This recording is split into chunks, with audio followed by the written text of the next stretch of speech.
The autumn wind carried a different kind of sound that morning. Not the usual whisper through the dry Kansas grass. Not the distant call of prairie hawks hunting their breakfast. This was the sound that made horses jerk their heads up and birds scatter from their perches in the cottonwood trees. This was the sound of pure terror, ripping across the dawn, a scream. It tore through the air before the sun had finished climbing over the horizon, sharp and desperate, the kind of scream that told anyone within earshot that someone was running for their life and had never known real danger until this exact second. But that story, the one about the scream, that comes later in the telling. First, you need to understand where it all began and where it's all leading. Kansas, 1918, late autumn, the kind of day when the light turns golden early and the air smells like wood smoke and coming winter. An old man sat on the porch of a ranch house that had stood for 35 years, weathered by storms and strengthened by the hands that built it. Jack Brennan was 69 years old now, his hands gnarled from decades of working iron and rope, his face lined deep with sun and wind, and the weight of memories that don't fade even when you want them to. His grandson, Tommy, 12 years old, and full of that restless energy boys have when they're trying to figure out what kind of man they're going to become, sat on the top step, whittling a piece of cedar wood into something that might eventually look like a horse. The boy's knife slipped, and he cursed under his breath. Jack didn't reprimand him. Out here, a man learned to deal with frustration however he needed to, as long as he kept working. Tommy looked up at his grandfather, squinting against the afternoon sun. "Grandpa, how did you and Grandma Grace meet?" Jack's hands, which had been stroking the worn barrel of an old Colt .45 Peacemaker, hanging on the wall beside him, went still. His eyes drifted out across the prairie, seeing something that wasn't there anymore, or maybe seeing something that was always there, if you knew how to look. Boy, some stories don't start with hello. They start with a scream. Tommy sat down his whittling, sensing that something important was about to be said, something that wouldn't be repeated if he didn't pay attention now. Jack's voice dropped lower, taking on that quality it got when he was reaching back through the years, pulling up memories that still had weight to them, still had edges sharp enough to cut if you weren't careful.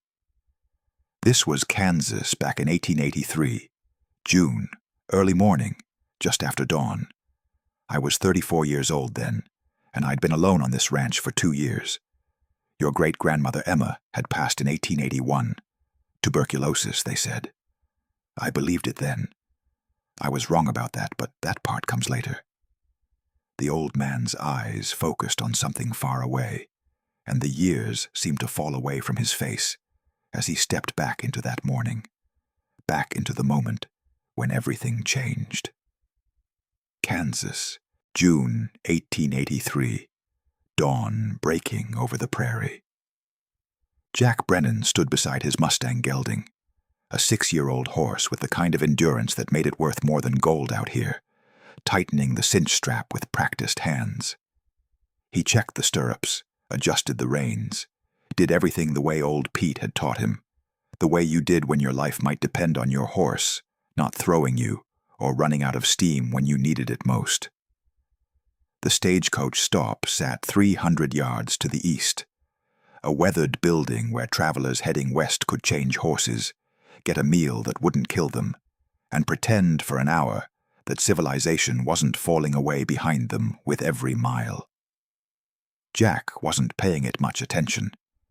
He had his own business to attend to, needed to ride into Dodge City, pick up the iron stock he'd ordered for the forge, maybe talk to the land office about the survey markers that kept getting moved on the eastern boundary of his property. That's when the scream came. It wasn't close, but sound carries on the prairie, especially in the early morning, when the air is still cool and dense. Jack's hands froze on the saddle. His Mustang's ears swiveled toward the sound, nostrils flaring. The scream came again, closer now, and behind it, the sound every man out here learned to recognize and measure in his gut. Hoofbeats, fast, multiple horses, the rhythm of pursuit. Jack turned toward the stage stop and saw her burst out of the building like something wild and hunted. A woman in a dark traveling dress, the skirt bunched up in her fists, running in a way that said she'd never run like this before, had never needed to. Her face was pale even from this distance, her hair coming loose from whatever pins had been holding it, and everything about her posture screamed Eastern, civilized, completely unprepared for what was chasing her. 2 riders came around the building behind her, rifles in their hands, faces set with the kind of cold purpose that came from knowing they had all the power, and she had none.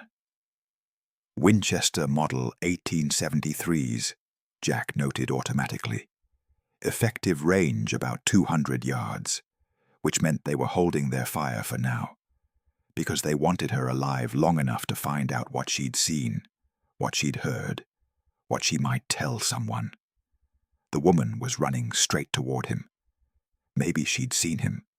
Maybe she was just running toward the only human being in sight, who wasn't trying to kill her. Jack made his decision in the space of a heartbeat. His hand dropped to his Colt, checked that it was loose in the holster, then went back to the saddle horn. He swung up onto the Mustang and touched his heels to its flanks, moving it forward at a trot to intercept her path. She saw him coming and changed direction slightly, angling toward him.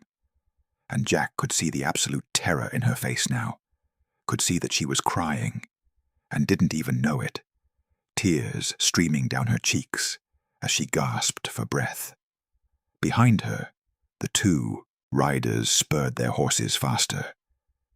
One of them raised his rifle. Jack kicked the Mustang into a canter, closing the distance fast. The woman reached him and would have run straight past if Jack hadn't leaned down and caught her by the arm.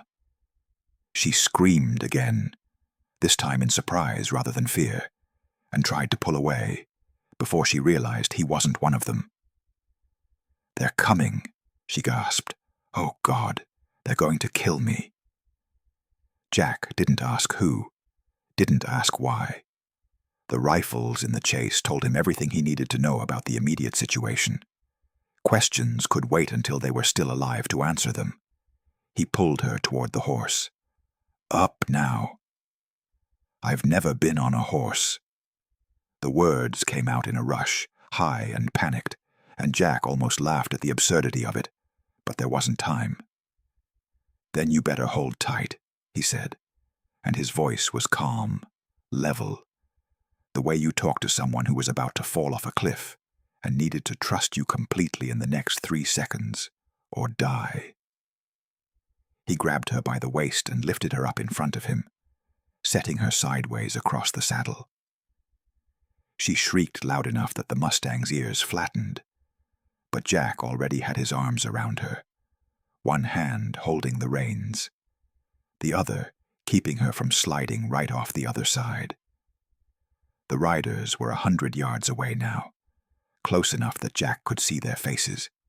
He recognized one of them, man named Donovan, worked for Wade Mercer. The other was a stranger, but that didn't matter. Jack touched his heels to the Mustang's flanks, harder this time, and the horse shot forward, like it had been waiting for permission to run. The woman grabbed at the saddle horn with both hands, her body rigid with fear. Jack leaned close to her ear, his chest pressed against her back, his breath warm against her neck. "Lean with the horse. Don't fight it.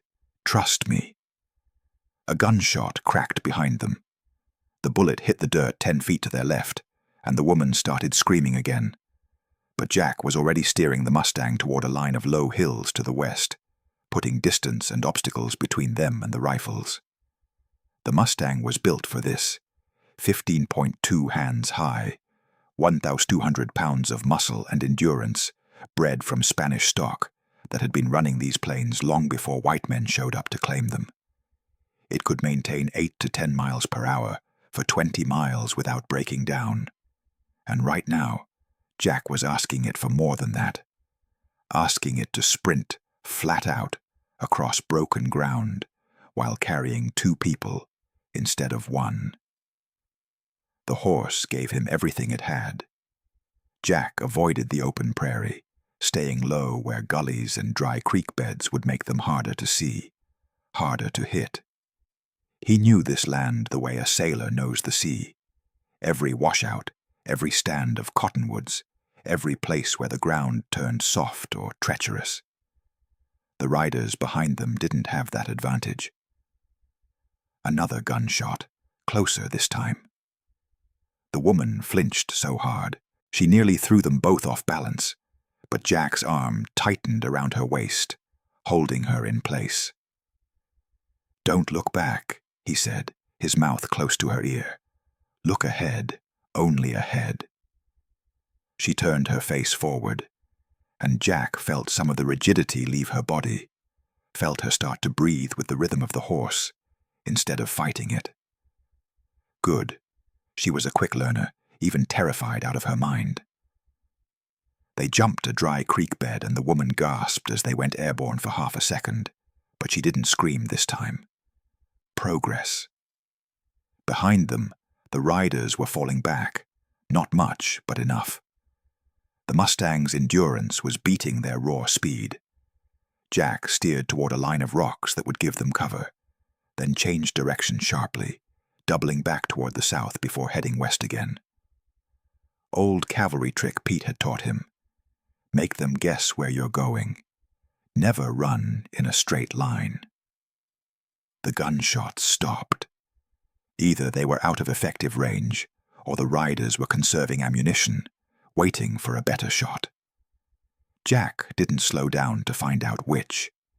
He could feel the woman's heart pounding against his arm, where it wrapped around her waist, could feel every breath she took, fast and shallow at first, then gradually steadying as she learned to move with the horse instead of against it.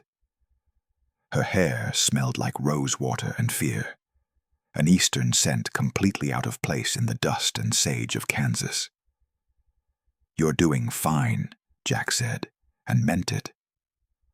For someone who'd never been on a horse, she was adapting faster than he'd expected. Most Eastern women would have fainted by now, or gotten them both killed trying to climb off a moving animal. The old postal station came into view ahead, a weathered building that hadn't been used for anything but shelter and occasional refuge for 3 years now, ever since they'd moved the mail route north. Jack steered the Mustang toward it, finally letting the horse slow to a canter, then a trot, then a walk as they came around behind the building, where they couldn't be seen from the direction they'd come. He swung down first, his boots hitting the dirt with solid thuds, then reached up to help her down. She tried to dismount on her own, and her legs gave out immediately. Jack caught her before she hit the ground, and for a moment they were face to face, close enough that he could see her eyes were brown, could see the tear tracks through the dust on her cheeks, could see that underneath the terror, she was young, maybe 25, and pretty in a way that would have been completely wasted on a Kansas cowboy who hadn't looked at a woman in 2 years. "Can you stand?" he asked. She nodded, but when he let go, she swayed dangerously. He caught her arm and guided her to sit on a rock near the building's entrance. "Stay here. Don't move. Don't make a sound." He led the Mustang around the side of the building, checking its legs, its breathing, its eyes. The horse was winded, but sound. Good. They might need to run again.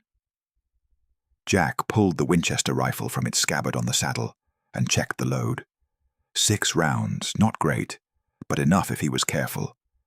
His Colt held 6 more rounds and he had a box of ammunition in his saddlebag, maybe 40 rounds total against 2 rifles. The math wasn't good, but he'd worked with worse odds. He walked back to where the woman sat. She'd pulled her knees up to her chest and wrapped her arms around them, making herself as small as possible, and Jack recognized the posture. He'd seen it in soldiers after their first battle, that moment when the danger has passed, but the body hasn't realized it yet, still locked in survival mode. He knelt down beside her, rifle resting across his knees, and waited. After a full minute of silence, she raised her head and looked at him. "Thank you." Her voice was rough from screaming, from running, from fear. "Don't thank me yet. They're still out there. Who are you?" "Jack Brennan. I own a ranch south of here." She studied his face like she was trying to decide if he was telling the truth, if she could trust him. Out here, that was a reasonable question to ask. "Grace Morgan," she said finally, "from Boston." "Long way from home, Miss Morgan." "I came to visit my cousin. This was supposed to be an adventure." She laughed, but it came out broken, edged with hysteria that she was trying very hard to control. Jack stood up and walked to the window of the old postal station, peering out through the dusty glass. The prairie stretched out empty and golden in the morning light. No riders visible. That didn't mean they weren't out there. Just meant they were being smart about it, staying low, watching. "Why are they chasing you?" Jack asked, not turning around. "I saw something, a ledger at the stage stop. I was looking for the manager, trying to find out about my cousin Sarah. And I walked into the wrong room, and there were 2 men there, and one of them had this leather book open on the desk, and I saw names, 12 names, and 8 of them had red X marks beside them." Jack's hands tightened on the window frame. "You recognize any of the names?" "I only saw a few before they noticed me. Thomas Hart, Samuel Brooks, and—" Her voice dropped to barely a whisper. "Sarah Morgan, my cousin, with a red X beside it." The silence that followed was heavier than the words that had created it. Jack turned to look at her. "When's the last time you heard from your cousin?" 3 weeks ago. She wrote that she'd bought land near Dodge City, that she was opening a dressmaking shop, that she was excited about her new life. "And the other names, you know them?" "I recognize one more. Emma Brennan." Jack's whole body went still. The rifle in his hands suddenly felt too heavy, or maybe his arms had gone numb. He couldn't tell. What was the date beside that name? November 18th, 1881. That was the day Emma died, the day the doctor said it was pneumonia, complications from the tuberculosis, the day Jack had buried his wife under the cottonwood tree behind the house and sworn he'd never let himself care about anyone that much again, because the pain of losing them was worse than anything a man should have to survive. Grace was watching him now, her expression shifting from fear to something else. Understanding, maybe. Shared grief. Who was Emma Brennan? "My wife. I'm sorry. I'm so sorry." Jack walked back to where Grace sat and lowered himself down beside her, setting the rifle across his knees. He stared out at the prairie, seeing nothing, seeing everything. The doctor said it was natural causes, said the tuberculosis had weakened her lungs, said the pneumonia was just the final blow. I believed him. He was a good doctor, or I thought he was. But the ledger showed something different. Grace's voice was quiet, careful. The ledger had a note beside her name. It said, "Made it look natural." They sat in silence while that truth settled around them like dust. Emma hadn't died from disease. She'd been murdered. And Jack had spent 2 years grieving a natural death that never happened, never suspecting, never questioning, because who would murder a rancher's wife, and why would they bother making it look like illness? The answer to that question was starting to take shape in Jack's mind. And it was ugly. The men you saw, you recognized them? One of them I'd never seen before, but the other... She paused, searching her memory.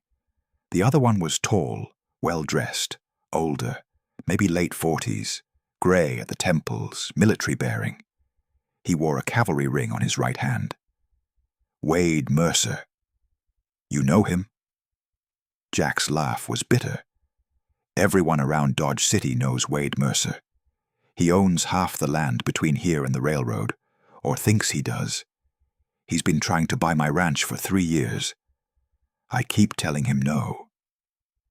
And the red X marks? Dead men, Miss Morgan.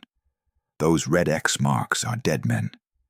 And if your cousin's name is in that book, then Wade Mercer had her killed. Grace's face crumpled. She'd been holding on to hope. Jack could see that now. Had been telling herself that maybe the ledger was wrong. Maybe Sarah was still alive somewhere. But the hope was draining out of her like water from a cracked bucket. Why? She whispered. Why would he kill Sarah? She was just a dressmaker. She wasn't hurting anyone. Wasn't hurting what? Land. What land did she buy? I don't know. Somewhere near here. She said it was a good price. Said the seller was motivated. Jack's jaw tightened. I'd bet everything I own that her land adjoins mine or it adjoins another property Wade wants. He's been consolidating land along the planned railroad route. Atchison, Topeka, and Santa Fe is coming through next year. Any land near the tracks is going to be worth 10, 20 times what it costs now. Wade's buying up everything he can, and when people won't sell, he kills them or makes them disappear. Same result. Grace stood up suddenly, swaying a little but staying on her feet this time. We have to tell someone, the sheriff, the federal marshals, someone. Jack stood too, reached out to steady her when she wobbled. The sheriff's name is Coleman. He's Wade's cousin, and the federal marshals are in Wichita, 200 miles east. By the time we could get there and back with help, Wade would have destroyed the ledger, killed any witnesses, and we'd have nothing but our word against his. So what do we do? Jack looked down at her.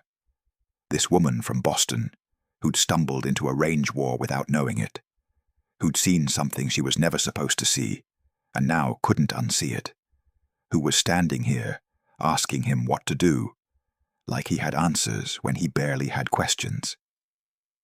We ride to my ranch. My ranch hand, Pete, is there. 3 guns are better than 2. I don't have a gun. You'll have Pete's spare, and I'll teach you how to use it.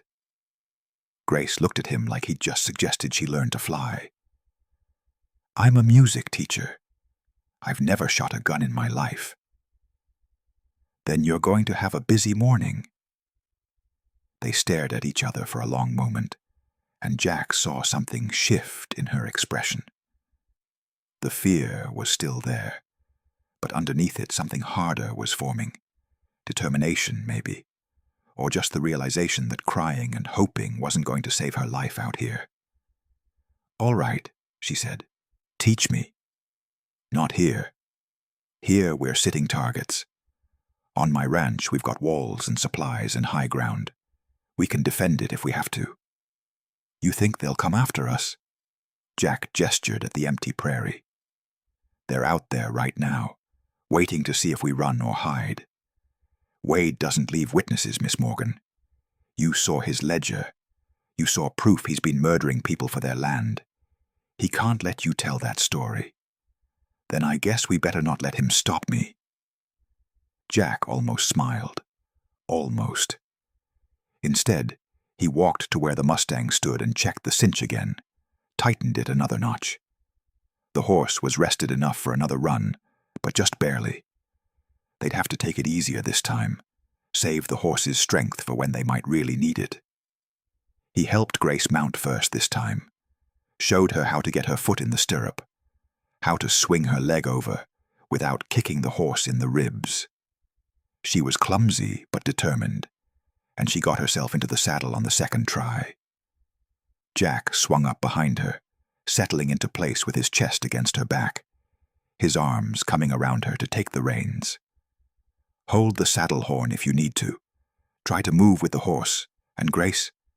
Yes? If shooting starts, you lean forward and you make yourself as small as possible. Understand? I understand. They rode out from behind the postal station, heading south, keeping to the low ground, moving at a steady trot that wouldn't wear the horse out, but would cover ground faster than walking. Jack kept his eyes moving, scanning the horizon, looking for dust clouds or movement or anything that said they were being followed. The sun climbed higher, the temperature rose. Grace's back was warm against his chest, and Jack found himself noticing details he shouldn't be noticing. The way her hair had come completely loose now, and hung down past her shoulders.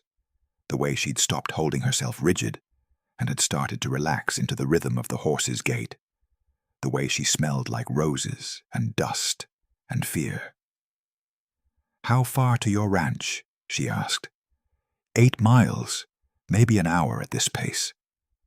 "And you think we'll make it?" Jack didn't answer right away. Honesty was important out here. Lying to make someone feel better just got them killed when they weren't prepared for the truth. "I think we've got a chance," he said finally. "Better chance than you had running on foot." That's not very reassuring. It wasn't meant to be. They rode in silence for a while. The only sounds the steady thud of hoofbeats, the creak of leather, the whisper of wind through grass. Kansas stretched out around them in all directions, beautiful and empty and completely indifferent to whether they lived or died. "Can I ask you something?" Grace said. "Go ahead." "That cavalry trick you did back there, doubling back, changing direction, who taught you that?" "Old Pete. He was a scout in the war, rode with the Kansas Volunteers, fought in Missouri and Arkansas. He's 70 now, but he can still out-track and outride men half his age. And he works for you?" "With me, not for me. There's a difference." "Ray Rambar." Grace was quiet for a moment, processing that. "In Boston, people work for other people. Out here, it's different, isn't it?" "Out here, people work with each other, or they die alone. Pete taught me everything I know about surviving in this country. Tracking, shooting, reading weather, understanding horses. In return, I give him a place to live, and someone to talk to when the winter gets long. That's partnership, not employment. I think I like that better. Most people do, once they figure it out." They crested a low rise, and Jack pulled the Mustang to a stop, scanning the terrain ahead. In the distance he could see the dark line of the Arkansas River bottomland, the cottonwoods marking the water's edge. His ranch lay another 3 miles beyond that, tucked into a fold of land that gave it shelter from the worst of the winter winds. Something caught his eye. Movement to the east, maybe a mile away, dust rising in a thin line. Riders. Grace stiffened. "Them?" "Can't tell yet. Could be anyone, but we're not waiting to find out." He nudged the Mustang into a canter, faster than he wanted to push the tired horse, but not fast enough to run it into the ground. They had to save something for a final sprint, if it came to that. The Arkansas River crossing was the dangerous part. The water was low this time of year, barely knee-deep on a horse, but crossing meant being exposed in the open, with no cover for 50 yards in any direction. If someone was going to take a shot at them, that's where they'd do it. Jack steered the Mustang toward the shallowest part of the crossing, where the water ran clear over gravel instead of murky over mud. The horse splashed into the current without hesitation, used to this crossing. Grace gasped as cold water soaked her skirt and petticoats. "It's freezing," she said. and Jack almost laughed because of all the things to complain about right now. Cold water seemed the least important. They were halfway across when Jack heard it, the sound he'd been dreading. Hoofbeats behind them, multiple horses moving fast. "Hold on," he said, and kicked the Mustang into a gallop. The horse lunged forward, water spraying, Grace grabbing the saddle horn with both hands as Jack leaned low over her shoulder, urging the animal up the far bank and into the cottonwoods beyond. A rifle shot cracked across the water. The bullet hit a tree trunk 6 feet to their left, sending bark flying. Jack steered the Mustang through the trees, using them for cover, then burst out onto open prairie on the other side and gave the horse its head. The Mustang ran flat out, ears pinned back, nostrils flaring, giving everything it had left. Behind them, the riders were still coming. Jack counted 3 now. They'd picked up a third man somewhere. The math kept getting worse. Grace was making small, frightened sounds with each breath, but she was staying low, staying balanced, not fighting the horse. Good girl. She was learning fast because she had to. Jack's ranch came into view ahead. The wooden cabin, small but solid. The barn with its split-rail corral. The blacksmith forge where he did the ironwork that kept him solvent when the cattle prices dropped. It looked like safety. It looked like home. It might turn into a trap if they got surrounded. Pete must have heard them coming, because he appeared in the doorway of the cabin with a shotgun in his hands. And when he saw Jack riding hard with someone in front of him, and riders chasing, the old man moved with a speed that belied his years, stepping out onto the porch and raising the shotgun to his shoulder. "Don't shoot," Jack yelled. "Not yet. Save your ammunition." He pulled the Mustang to a sliding stop in front of the cabin and practically fell off, then caught Grace as she toppled sideways, her legs too weak to hold her. Pete kept the shotgun aimed at the approaching riders, who were close enough now that Jack could see their faces. 3 men. 2 he didn't recognize. The third was wearing a deputy sheriff's badge and riding a horse too good for a lawman's pay.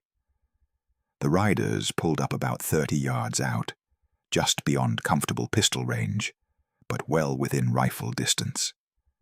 The deputy walked his horse forward a few more steps, keeping his hands visible on the reins. "Jack Brennan." His voice was loud, carrying across the space between them. "I'm Deputy Sheriff Coleman.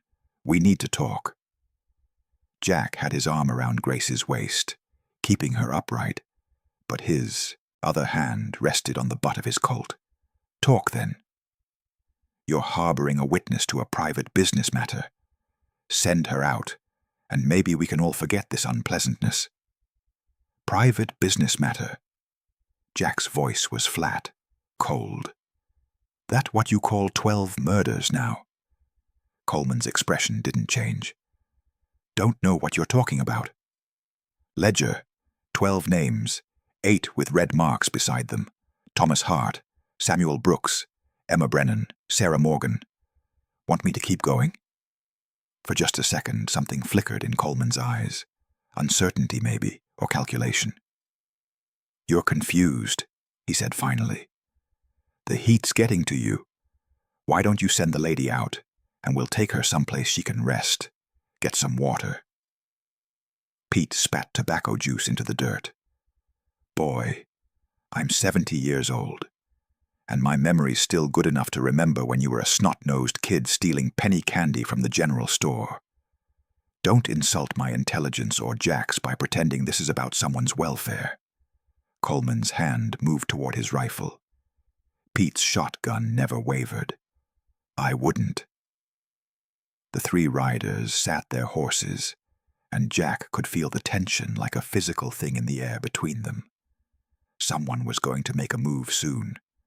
Someone was going to decide that talking was over, and shooting was about to start.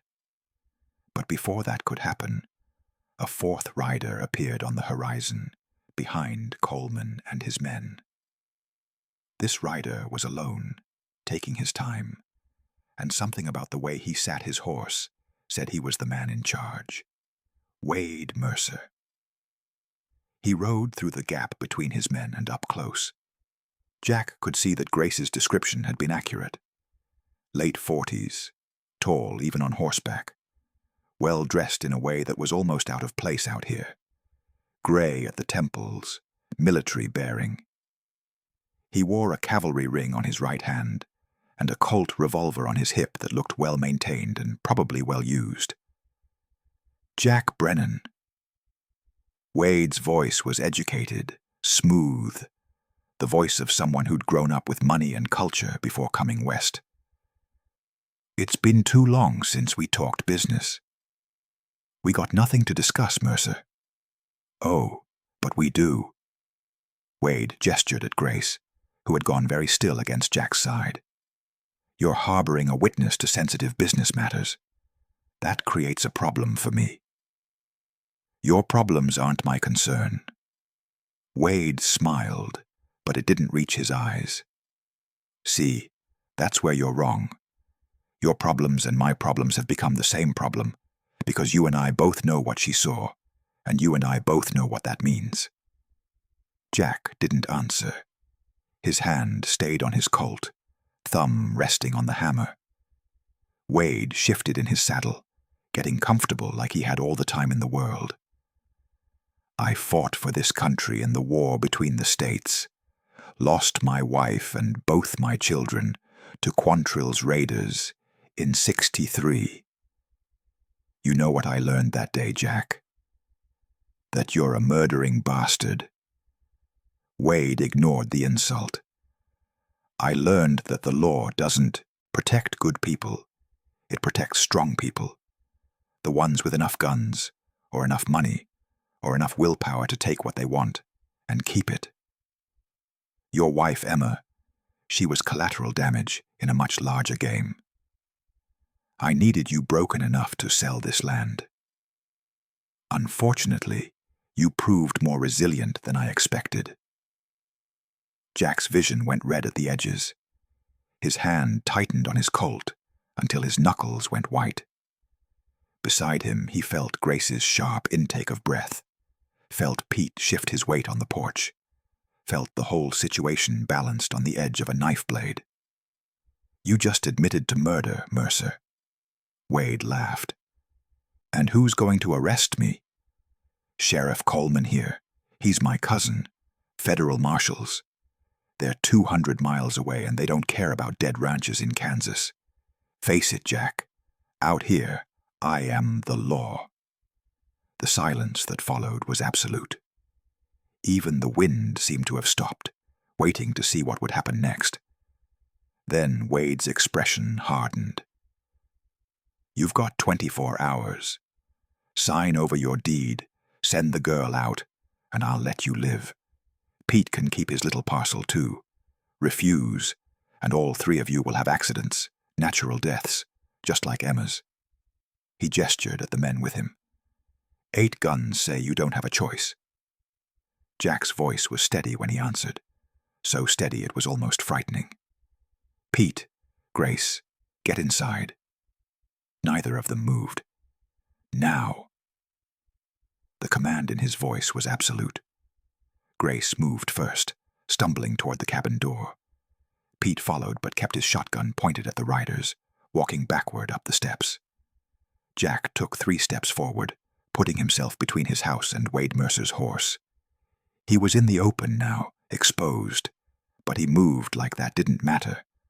Like dying was just another option on a long list of possibilities, and not even the worst one. I got a choice, Wade. Always got a choice. Wade studied him for a long moment.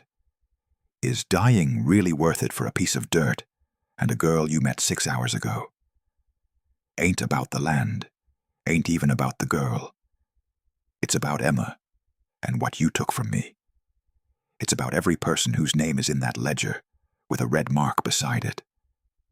It's about whether there's still such a thing as justice in this country, or if men like you get to decide who lives and dies based on what's convenient for your railroad profits. Wade's hand moved toward his rifle. Jack's hand was already on his Colt, thumb on the hammer, and both men knew that if Wade went for that rifle, Jack would draw and fire, and Wade would be dead before his finger reached the trigger. The 8 guns behind Wade would kill Jack half a second later, but Wade would still be dead, and that knowledge was the only thing keeping both men alive right now.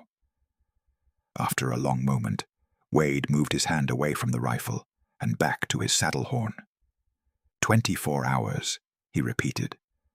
Think about what you're protecting.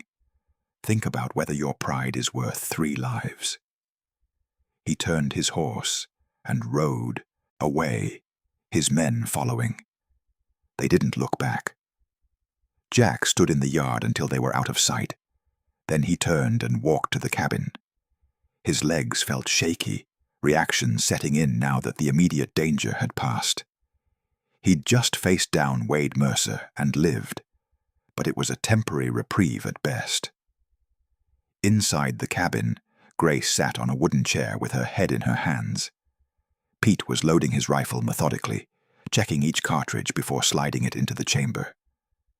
"Boss," Pete said without looking up, "we're outgunned.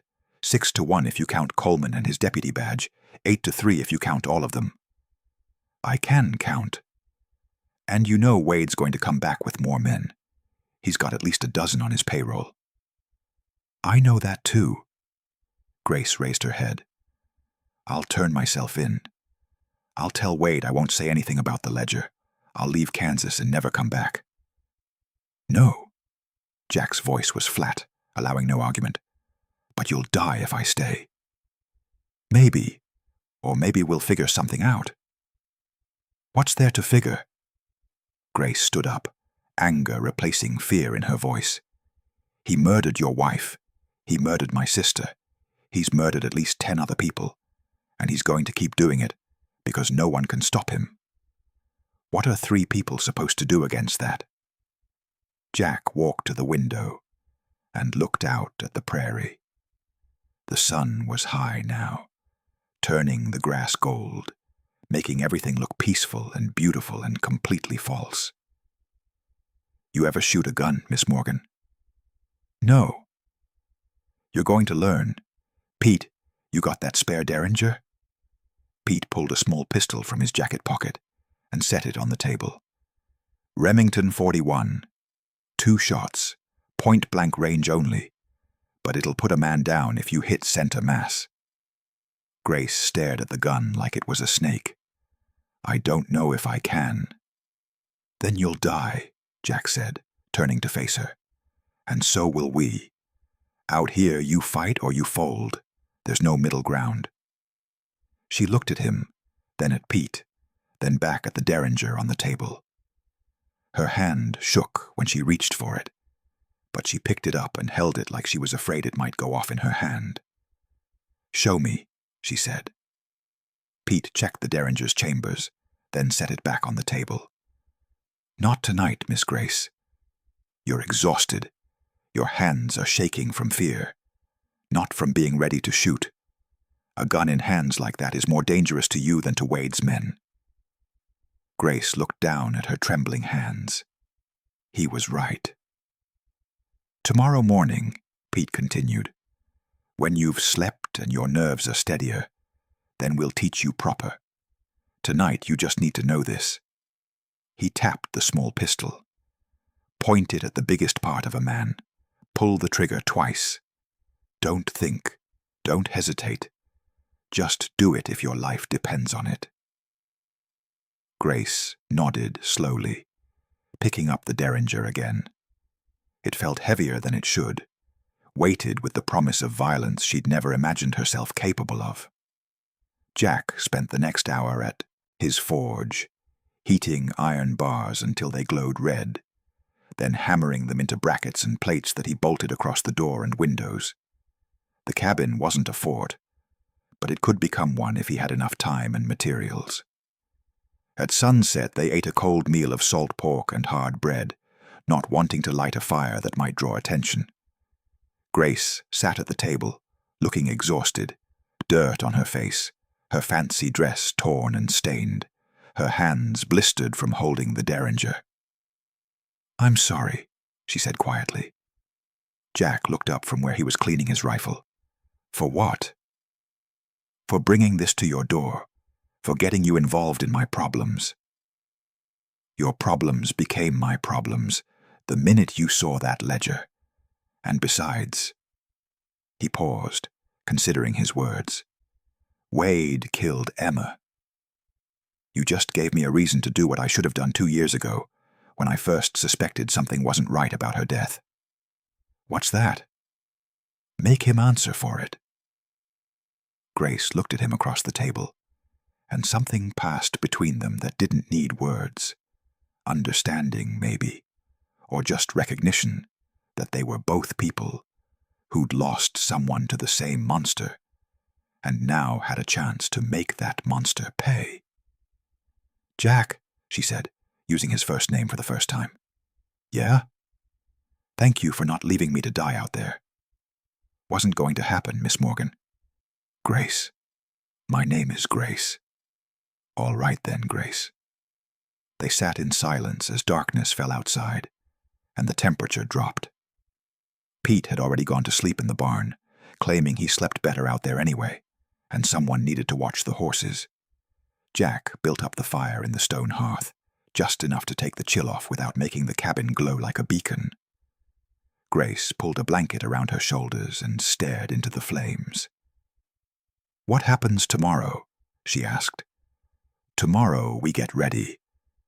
Wade's deadline is 24 hours, but he won't wait that long. He'll come tonight or at dawn when we're tired and not expecting it. And then we see if 3 people can hold off 8 or more, depending on how many men he brings. That's not much of a plan. It's the only plan we've got."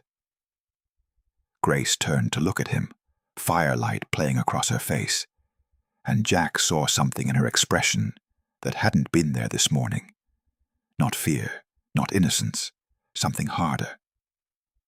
"Teach me everything," she said. "I don't care if it's just 1 day. Teach me how to shoot better. Teach me how to survive out here. Teach me how to be someone. Wade Mercer can't just brush aside like I don't matter." Jack studied her for a long moment. "All right, but you need to understand something first. Out here, learning means doing, and doing might mean killing. Can you live with that?" Grace's jaw set. "If it means stopping Wade from killing anyone else, yes. Then get some sleep. We start at first light." She nodded and moved to the small cot in the corner of the cabin, the one Emma had sewn quilts for in winters, past. Jack stayed by the fire, rifle across his knees, watching the door and windows, listening for any sound that didn't belong. Somewhere out in the darkness, Wade Mercer and his men were planning, preparing, waiting for the right moment to strike. And here in the cabin, a rancher who'd lost his wife, an old cavalry scout who'd seen too many wars, and a music teacher from Boston who'd never fired a gun until today, were getting ready to fight back against impossible odds. Jack's hand rested on the old Colt at his hip, and he thought about Emma, about justice, about what a man was willing to die for when everything he valued had already been taken from him once. 24 hours, Wade had said. Jack figured they had maybe 6. He checked his ammunition one more time, counted 47 rounds total between rifle, pistol, and Pete's guns. Not enough for a long fight, but enough to make Wade pay for every inch of ground he tried to take. Outside, the Kansas night stretched on, full of stars and silence, and the promise of violence to come. The old man on the porch paused in his storytelling, his weathered hands folding together, as if holding something precious and fragile. Tommy had stopped whittling entirely, the piece of cedar forgotten in his lap. "So what happened next, Grandpa?" Jack Brennan's eyes crinkled at the corners. "Next, We did what folks always do when they're outmatched. We got ready to fight anyway. The sun rose on June 8, 1883, painting the Kansas sky in shades of orange and gold that would have been beautiful if anyone inside the Brennan cabin had been paying attention to beauty. They weren't. They were loading guns and boiling coffee and trying to figure out how 3 people were supposed to hold off an army. Grace Morgan woke on the narrow cot, with every muscle in her body screaming. Her hands were blistered from holding the derringer. Her legs ached from hours on horseback. Her shoulder was bruised purple from the rifle's recoil. She'd never been so uncomfortable in her entire life. She'd also never felt more alive. Jack was already up, standing by the window with his Winchester, watching the prairie turn from gray to gold as dawn broke. He hadn't slept. Grace could tell by the set of his shoulders, the way his eyes never stopped moving, scanning for threats. "Coffee's hot," he said without turning around. Grace poured herself a cup from the pot hanging over the fire. It was strong enough to strip paint, the way Pete liked it, and it burned going down. But it woke her up faster than anything she'd ever drunk in Boston. Pete came in from the barn, shotgun under one arm, a small box in his other hand. "Morning, Miss Grace. You ready to learn how to not die today?" "I suppose I have to be." The old cavalry scout grinned, showing gaps where teeth used to be. "That's the spirit. Now come on outside. We got work to do."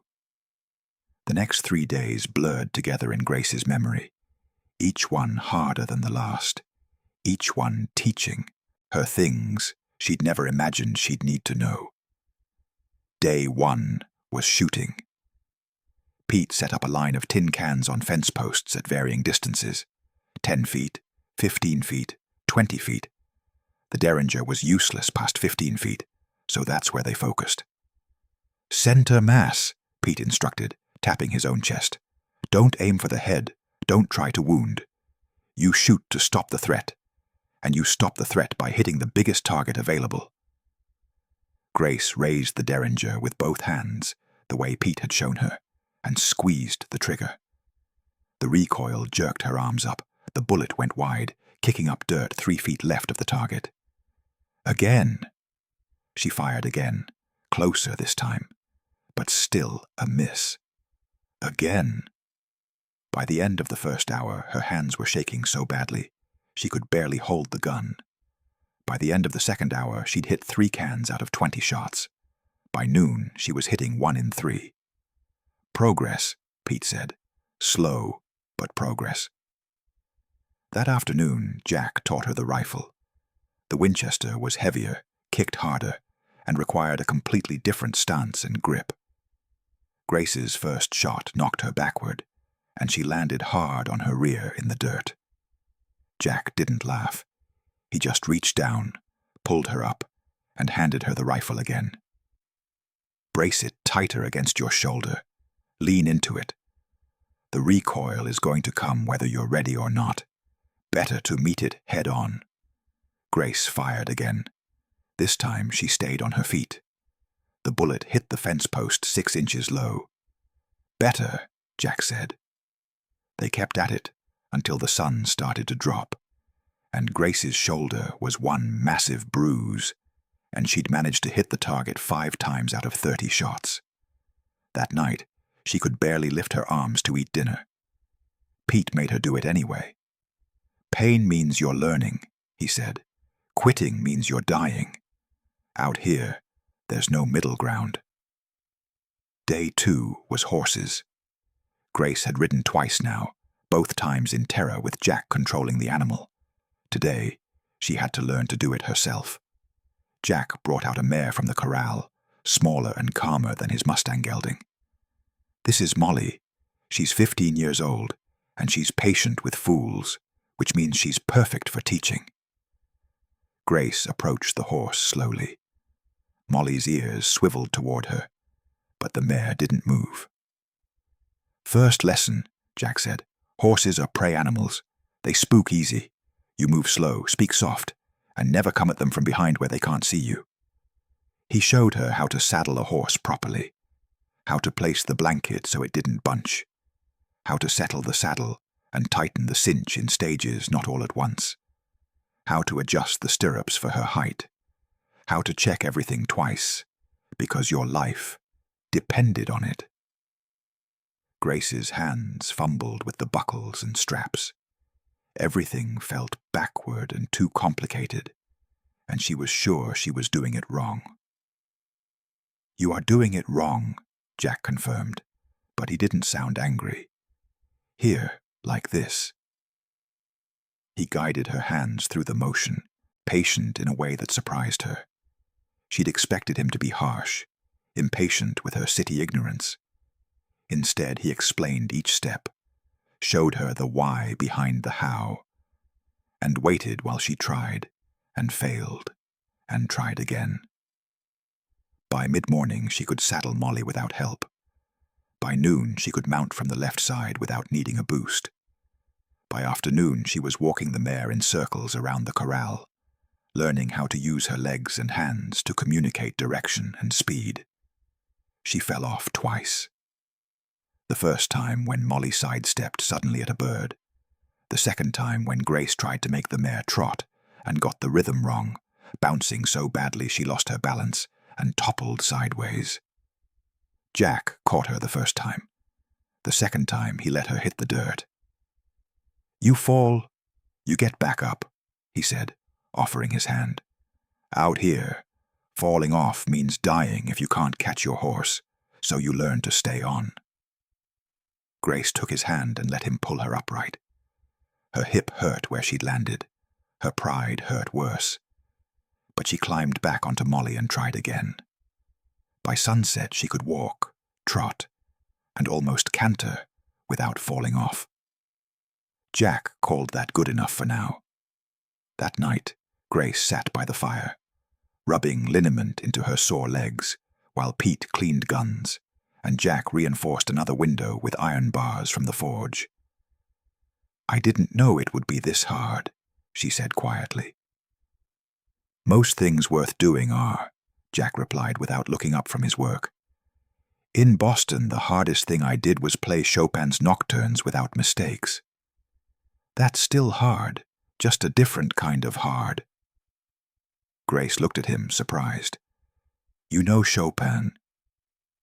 "Emma played piano. Not as well as you probably do, but well enough. She used to play in the evenings while I worked the forge. Said the music made the work feel less heavy." It was the most Jack had said about his wife since mentioning her death.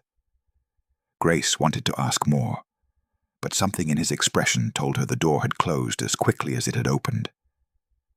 Day 3 was survival.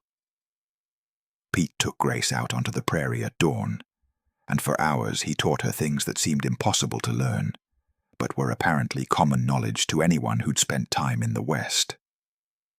How to read tracks.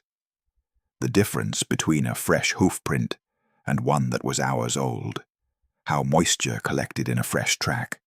How edges stayed sharp. How disturbed grass slowly straightened itself over time. He had her follow a trail he'd made himself, and Grace managed to track him for almost a quarter mile, before losing the trail at a rocky outcrop. "Better than most greenhorns," Pete admitted. "You got good eyes." How to read weather. The shape of clouds that meant rain coming. The feel of wind that meant a storm building. The behavior of animals before weather changed. How birds flew lower. How horses got restless. How the air itself felt different against your skin. How to find water. Following game trails downhill, looking for vegetation that stayed green when everything else turned brown. Digging in dry creek beds where water still ran underground. How to make fire without matches, using flint and steel, using a fire bow, using gunpowder as a last resort. Grace's hands were clumsy, and it took her 20 minutes to get a spark to catch in the dried grass Pete had prepared.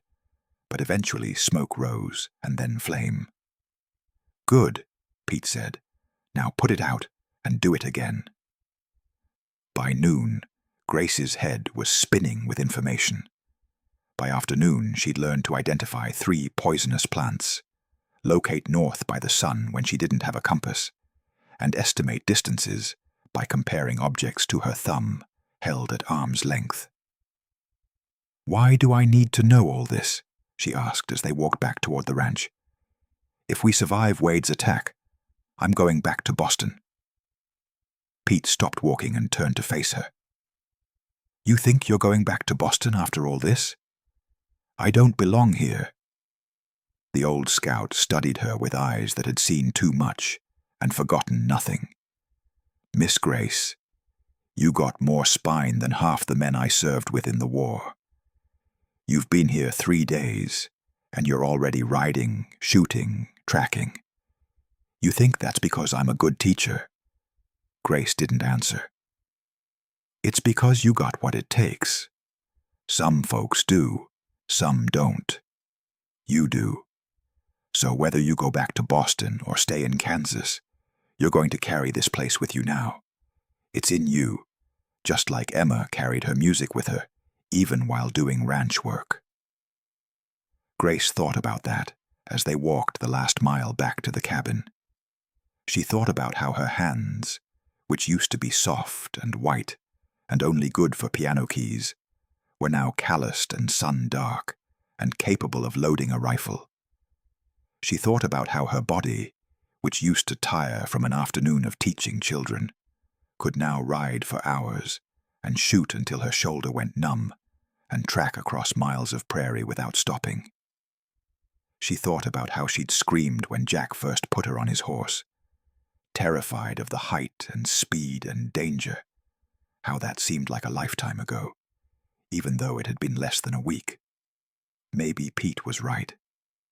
Maybe Boston Grace was already gone, replaced by someone harder and stronger and more capable, someone who could survive in a place that didn't forgive weakness or hesitation.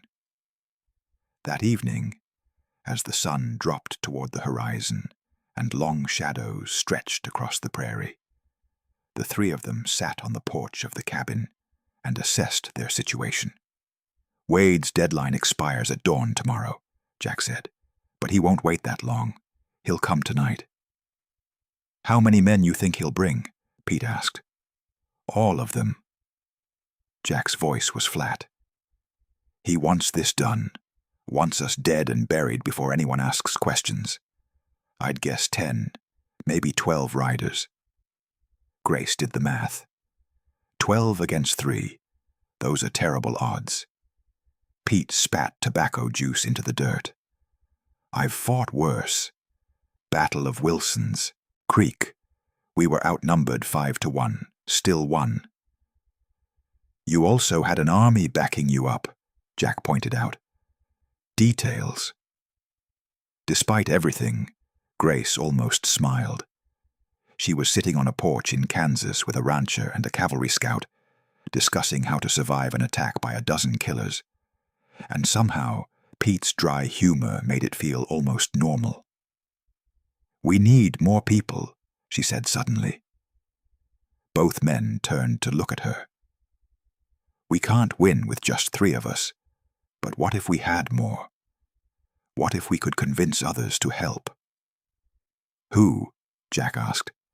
"Most of the ranchers around here are either dead, driven off, or too scared of Wade to stand up to him."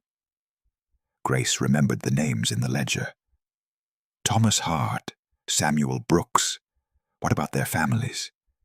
The people Wade has hurt, don't they want justice? "Wanting and fighting are 2 different things," Pete said. "Most folks want to stay alive more than they want revenge."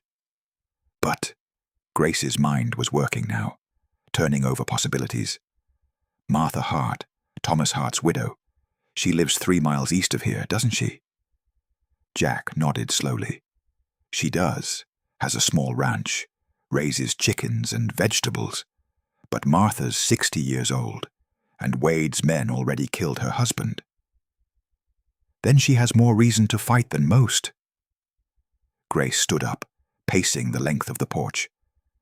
And there must be others, other widows, other ranchers, who've lost land or family to Wade's schemes.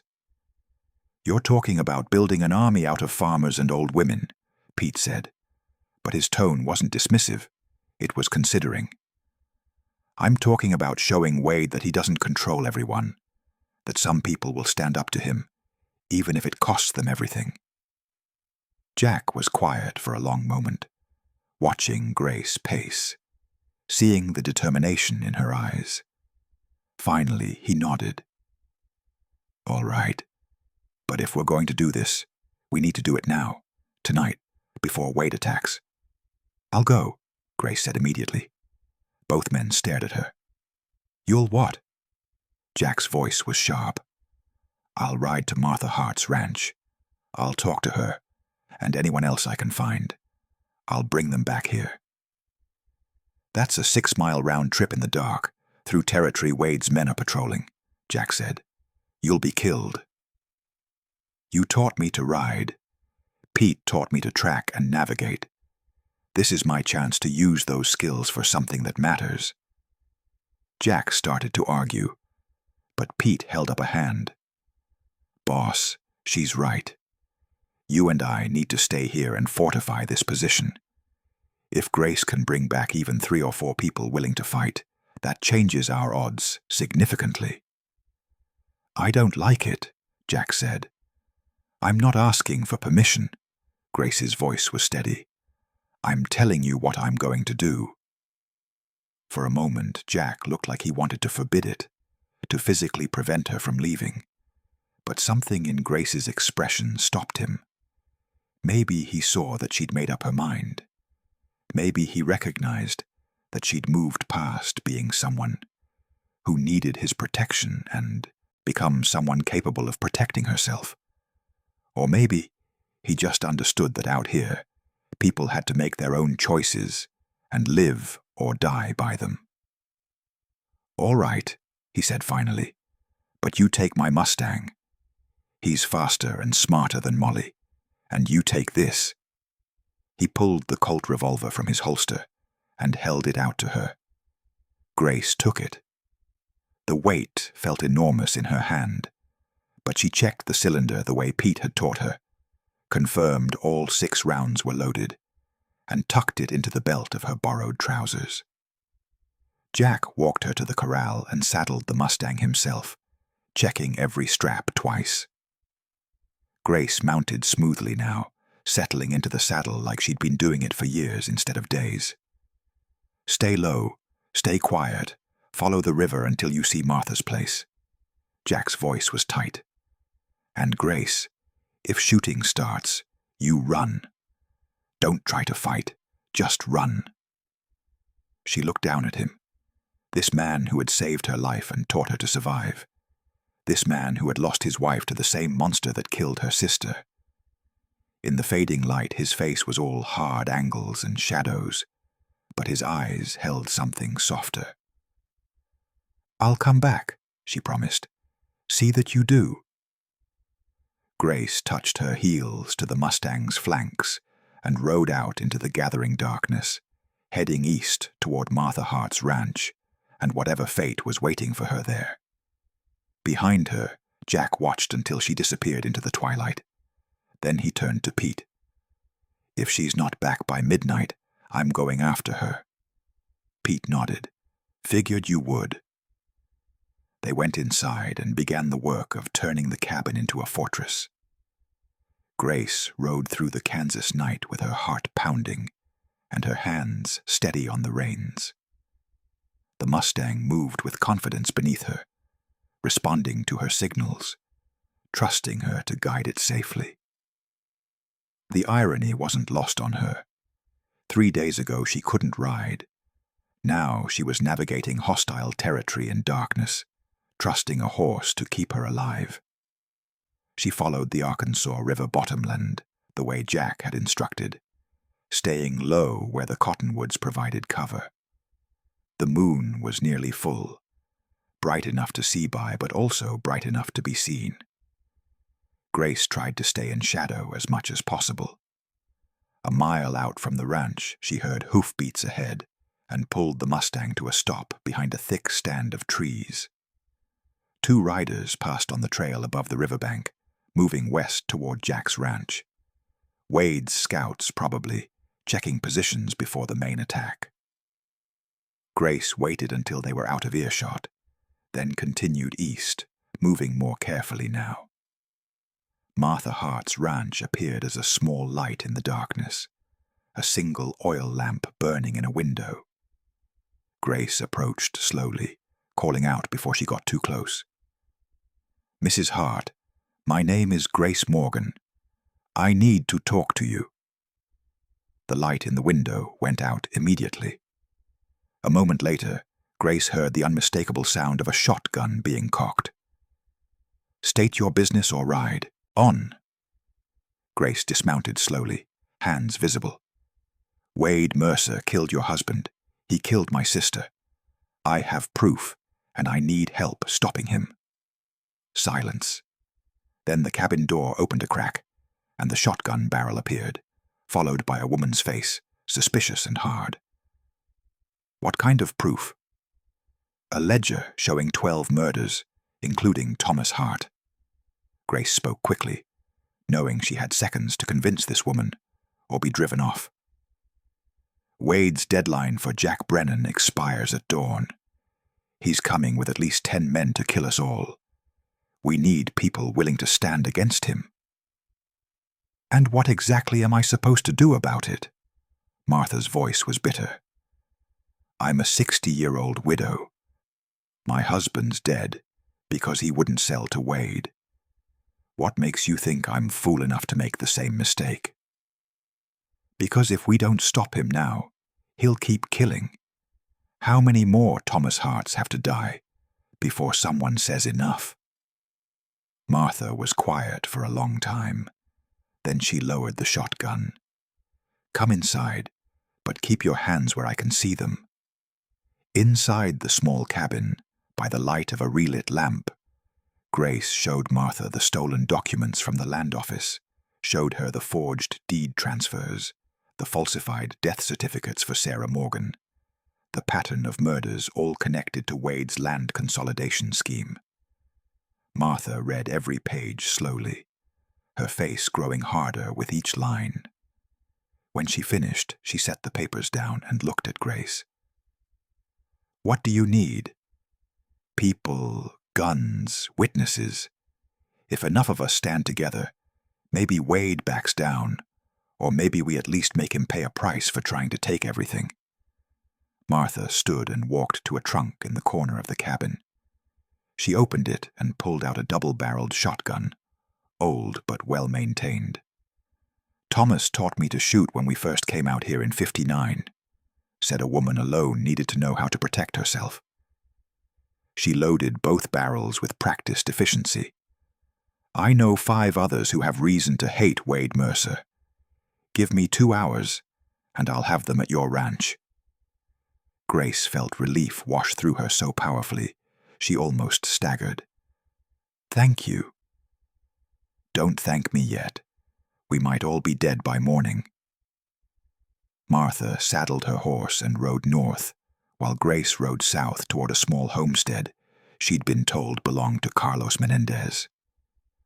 The Mexican rancher listened to her story with arms crossed and face impassive. "Why should I help?" "Wade has been trying to steal my land for 2 years through fake boundary disputes. I've been fighting him in court. If I shoot at his men, the court case becomes irrelevant." "The court is already irrelevant," Grace spoke with more confidence than she felt. "Wade owns the sheriff. He probably owns the judge. The only way to beat him is to show him there's a cost to his crimes." Carlos studied her for a long moment. "You are very young to be so cynical." "I'm old enough to have watched my sister murdered for buying land Wade wanted." He nodded slowly. "All right, I will come, but I want to see this ledger myself." By 11 that night, 6 people had gathered at the Brennan Ranch. Martha Hart with her shotgun, Carlos Menendez with his Winchester repeater, Rebecca Brooks, Samuel Brooks's widow, with her husband's rifle and 3 children left at home with a neighbor. Henry Chen, a Chinese railroad worker who'd saved for 5 years to buy his claim and had been constantly harassed by Wade's men. Isaiah Washington, a former slave who'd fought in the Union Army and homesteaded legally only to face Wade's attempts to drive him out. And Clara Schmidt, a German immigrant widow who'd hunted for food since her husband died and could shoot the head off a prairie chicken at 100 yards. Jack met them at the door, surprise evident on his face when he saw Grace riding in with 6 people behind her. "I brought an army," she said. Pete walked around the group, assessing them with a cavalry scout's eye. Old woman with a shotgun, Mexican with a rifle, another widow, Chinese fellow, Negro veteran, and a German who looks like she knows which end of a gun to point. He grinned. "I've fought with worse." They spent the next 2 hours positioning everyone. Martha and Rebecca to the north tree line, 200 yards from the cabin, with a clear field of fire covering the main approach. Carlos and Henry to the east, behind a rock outcropping, covering the side approach from town. Isaiah and Clara to the south, near the burned remains of the old barn, covering the river approach. Jack, Grace, and Pete would hold the cabin itself.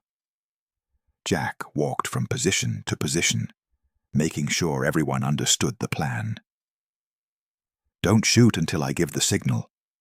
When you do shoot, aim for horses if you can't hit riders. A man on foot is less dangerous than a man mounted. Conserve ammunition, make every shot count, and if anyone wants to leave, now's the time, no shame in it." Nobody moved. Grace found herself positioned at the east window of the cabin with the Winchester rifle Pete had been teaching her to use.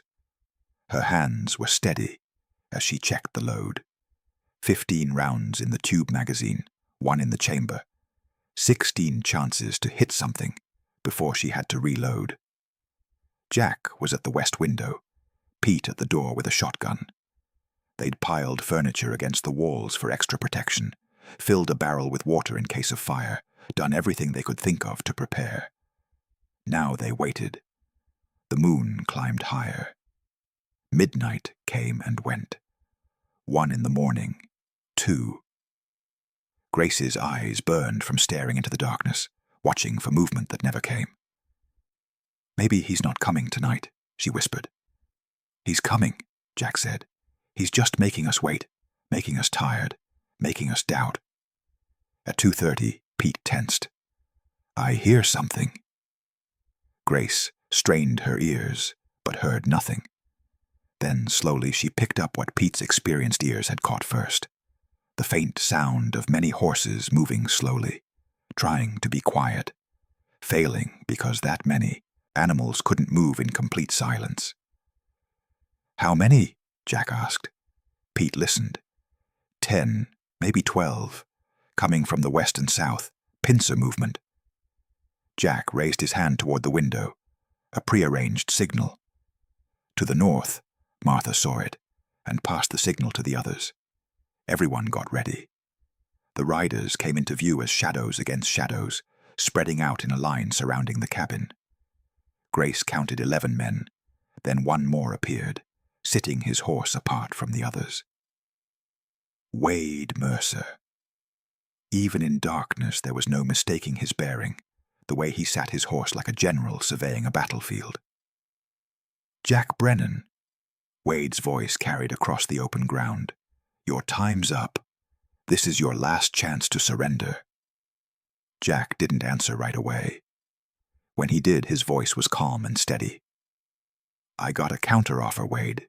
You turn around and ride away, and maybe you live to see the federal marshals arrive."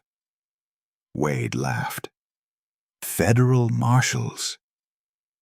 "In case you haven't noticed, you're surrounded and outgunned. This ends tonight." That's where you're wrong. Jack whistled, short and sharp. All around the ranch, 6 people Wade didn't know existed stood up from their hiding places.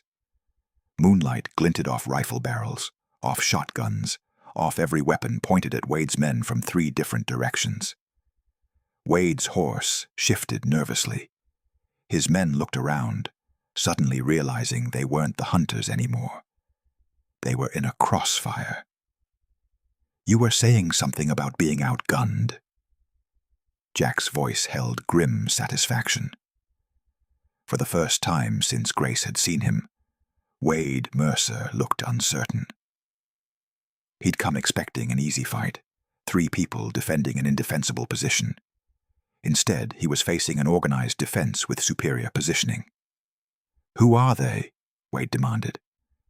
Everyone you've wronged, every widow, every rancher you tried to cheat, every person whose name is in your ledger, or would have been next week or next month.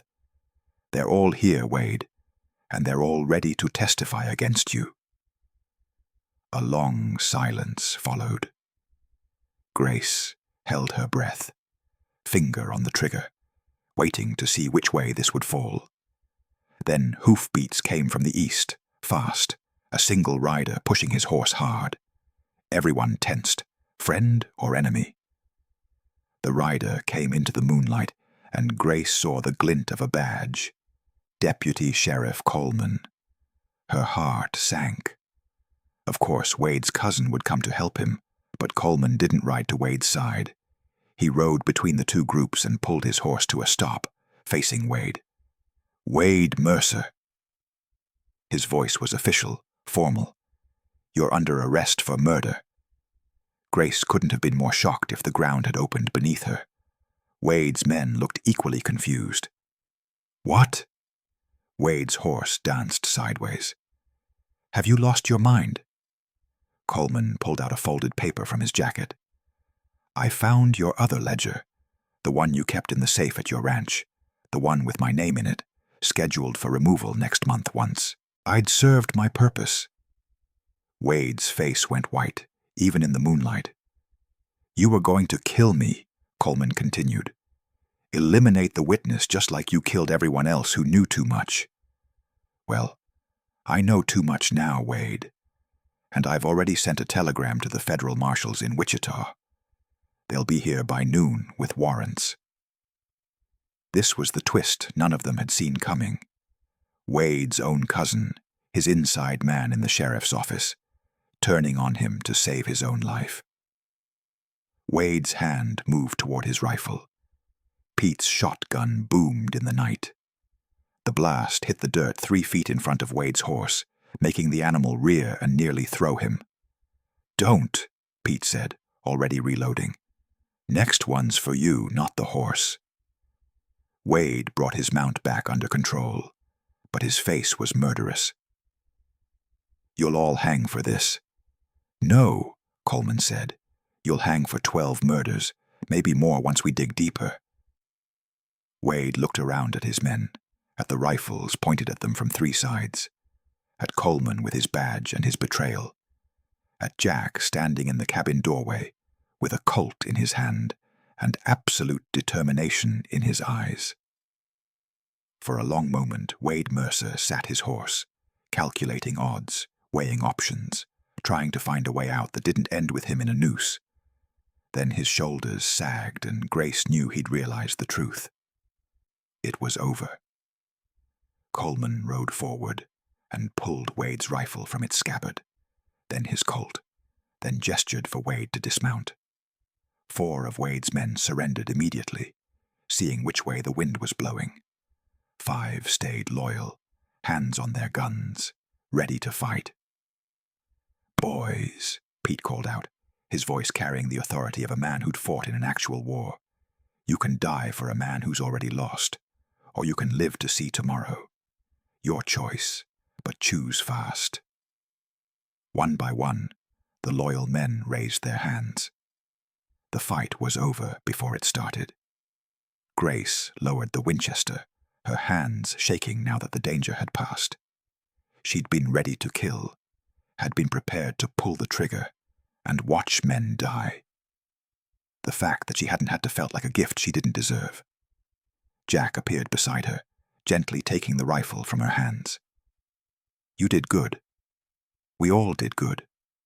"No." Jack turned her to face him. "You did this. You were the one who had the idea, who rode out in the dark, who brought these people together. Without you, Wade would have come here with 12 men, and we'd all be dead by dawn." Grace looked up at him, seeing something in his face that hadn't been there before. Respect, maybe, or recognition, or something deeper that neither of them was quite ready to name yet. Outside, Coleman was cuffing Wade and reading charges, while the 6 people who'd come to help formed a loose perimeter, making sure none of Wade's men tried anything stupid. The siege that should have been didn't happen. The battle that should have killed them all never started. Instead, justice arrived on horseback in the form of a corrupt deputy saving his own skin, and that was good enough. As the sun rose on June 9th, 1883, turning the Kansas prairie gold and beautiful, they loaded Wade Mercer and his men onto horses and prepared to ride into Dodge City to meet the federal marshals Coleman had summoned. But before they left, Grace walked to the eastern edge of Jack's property, where a single cottonwood tree stood alone on a low rise. This was where Emma was buried, and this was where Grace decided they would bury Sarah properly once her body was exhumed from the pauper's grave at Boot Hill. She knelt beside Emma's simple marker and spoke quietly. "I'm sorry I never met you. I'm sorry Wade took you from Jack, but I want you to know he's not alone anymore, and he's not going to let Wade or anyone like him destroy what you built here." Jack came up behind her, silent as always. "She's buried here." "Yes." He knelt beside Grace. "She wanted to see the sunrise every morning, said it gave her hope for the day ahead." "That's beautiful." "She was beautiful, and so are you." They stayed there for a moment, 2 people who'd lost loved ones to the same evil, finding comfort in shared grief. Then Jack stood and offered Grace his hand. "Come on, we've got a long day ahead." Grace took his hand and let him pull her to her feet. As they walked back toward the cabin, where Pete was making coffee, strong enough to wake the dead, and Martha was organizing the others for the ride to town, Grace realized something had shifted inside her. She'd come to Kansas as Grace Morgan from Boston, a music teacher who'd never known hardship or danger. She'd planned to visit her cousin, see the frontier, and return home with stories to tell. Instead, she'd found her sister murdered, witnessed corruption at its ugliest, learned to shoot and ride and track and survive, built an army out of widows and immigrants and people society had written off, and helped bring down a killer who'd terrorized an entire region. She wasn't the same person anymore, would never be the same person again. And as she caught Jack watching her with something warm in his eyes, she realized she didn't want to go back to who she'd been. Boston Grace was gone. Frontier Grace was here to stay. The old man on the porch reached for his glass of water, his hands steady despite the years.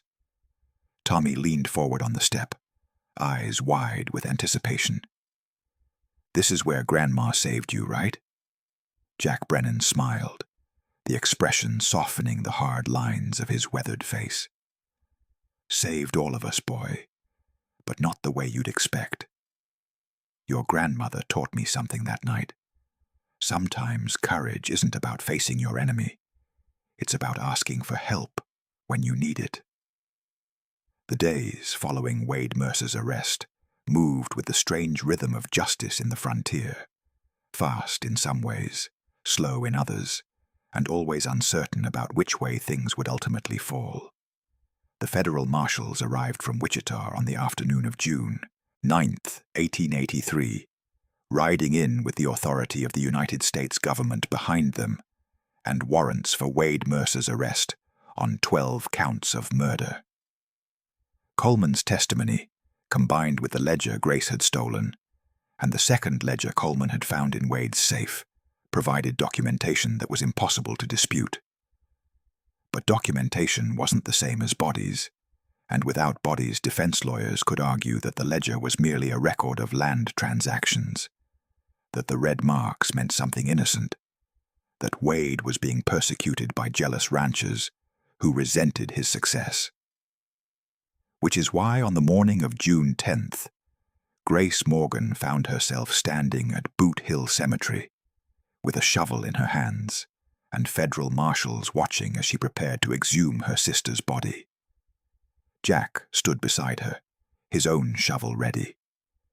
Pete was there too, along with Martha Hart and Carlos Menendez, because some things were too hard to do alone, and everyone understood that without needing to say it out loud. The marker read, Pauper 47, dated May 4th, 1883. Grace had found it 3 days ago, a lifetime ago, when she'd still been learning to ride and shoot and survive. Now she was about to unearth the physical proof of Wade's crimes, and her hands were surprisingly steady. "You don't have to do this," Jack said quietly. "We can have the marshals handle it." "No." Grace pushed the shovel into the earth, feeling it bite through grass and roots into the soil beneath. "She was my sister. I need to see her, need to know for certain." They dug in silence, taking turns when one person tired. The Kansas sun climbed higher, turning the work into a sweaty, exhausting ordeal. 3 feet down, they hit the pine coffin, cheap and unadorned, the kind they used for paupers who had no family to pay for better. Jack pried open the lid with a crowbar, while Grace stood back, bracing herself for what she was about to see. The body inside was small, dark-haired, wearing a simple dress that Grace recognized because she'd sent it to Sarah 2 Christmases ago. The face was partially decomposed but still recognizable. This was Sarah, her sister, the girl who'd taught her to pick locks and climb trees and dream bigger than Boston society wanted them to dream. Grace's vision blurred with tears, but she forced herself to look closer, to see what the coroner hadn't wanted anyone to see. The bruising on Sarah's neck was still visible, dark marks in the shape of fingers, strangulation marks. And when the marshal gently turned Sarah's head, water damage was evident in her lungs and throat, but the pattern was wrong for someone who'd drowned naturally. "She was dead before she hit the water," the marshal said quietly, making notes. "Strangled first, then submerged to make it look like drowning. This is definitely murder." Grace knelt beside the coffin and touched her sister's hand, the skin cold and waxy but still somehow. Sarah's hand, the same hand that had held hers when they were children afraid of thunderstorms. "I'm sorry I wasn't here," she whispered. "I'm sorry I didn't come sooner. But I promise you, Sarah, Wade Mercer is going to pay for what he did to you." They reburied the coffin, but this time Grace insisted on a proper marker. She carved it herself from a piece of oak, burning the letters deep into the wood with a hot iron from Jack's forge. Sarah Morgan, beloved sister, murdered May 2nd, 1883. Justice served June 10th. It wasn't fancy, it wasn't what Sarah deserved, but it was truth, and sometimes truth was the best memorial you could give someone. The trial began on June 15th in the Dodge City Courthouse, a building that had seen plenty of frontier justice, but rarely anything this significant. Wade Mercer was charged with 12 counts of first-degree murder, plus conspiracy, fraud, and corruption charges related to the forged land deeds. The prosecution brought forward the ledgers, both of them, showing clear documentation of murders connected to land acquisitions. They brought Grace's testimony about witnessing Wade and Coleman, with the ledger at the stage stop. They brought Coleman's testimony about Wade's plans to eliminate him as a witness. They brought medical evidence from Sarah's exhumation, showing strangulation before drowning. They brought Martha Hart to testify about her husband Thomas's suspicious death, ruled a suicide when everyone who knew him swore he'd never take his own life. They brought Rebecca Brooks to testify about her husband Samuel's accident that wasn't an accident. They brought evidence of Emma Brennan's death, originally attributed to pneumonia, but now suspected to be arsenic poisoning, made to look like natural complications of tuberculosis. Wade's defense attorney, brought in from Kansas City at considerable expense, argued that the ledger was taken out of context, that coincidental deaths didn't prove murder, that Wade was a successful businessman being targeted by jealous competitors. But the evidence was overwhelming. The jury deliberated for less than 3 hours before returning a verdict of guilty on all counts. Wade Mercer was sentenced to hang on July 1, 1883. Grace sat in the courtroom when the sentence was read, watching Wade's face as the judge pronounced his fate. She expected to feel satisfaction, triumph, the sweet taste of revenge finally achieved. Instead, she felt empty, hollow. Sarah was still dead. Emma was still dead. 12 people were still gone, their lives cut short by Wade's greed, and hanging him wouldn't bring any of them back. "Justice isn't the same as healing," Jack said quietly, as they walked out of the courthouse into the bright June sunlight. "No," Grace agreed, "but it's a start." The weeks between the trial and the execution moved with strange slowness. Grace stayed at the Brennan Ranch because she had nowhere else to go, and because, if she was honest with herself, she didn't want to leave. She and Jack fell into a routine that felt almost domestic. She'd wake early and help Pete with the horses while Jack worked the forge. They'd take turns cooking, though Jack's frontier cooking was still better than Grace's attempts at anything more complicated than coffee. Evenings they'd sit on the porch and watch the sunset over the prairie, not talking much because words weren't really necessary anymore. Sometimes Grace would play the old piano that had belonged to Emma, the one Jack had somehow managed to transport from Kansas City 5 years ago because his wife had missed music. The keys were slightly out of tune, and some of the hammers needed replacing, but Grace could coax Chopin nocturnes and Bach preludes from it, filling the cabin with sounds that made Jack close his eyes and remember his first wife, while simultaneously watching his future take shape in the form of a woman from Boston who could now ride and shoot and survive, but who still played piano like an angel. One evening, about a week before Wade's scheduled execution, Grace stopped playing mid-phrase and turned to Jack. "What happens after?" "After what?" "After Wade hangs, after this is all finished, what happens to me?" Jack was quiet for a long moment, leaning against the doorframe with his arms crossed, backlit by the setting sun. "What do you want to happen?" "I don't know." Grace's hands rested on the piano keys without pressing them. "I came here to visit Sarah, to see the frontier. I thought I'd go back to Boston, back to teaching piano to children who don't really want to learn, back to being proper and civilized and safe. But I'm not that person anymore. I've killed men, Jack, or at least I was ready to. I've ridden through hostile territory in the dark. I've dug up my sister's body. I've built an army and faced down a murderer. How do I go back to Boston after that? How do I pretend none of this happened?" Jack pushed off from the doorframe and walked over to the piano, sitting down beside her on the bench. "Emma asked me the same question once. She'd grown up in Philadelphia.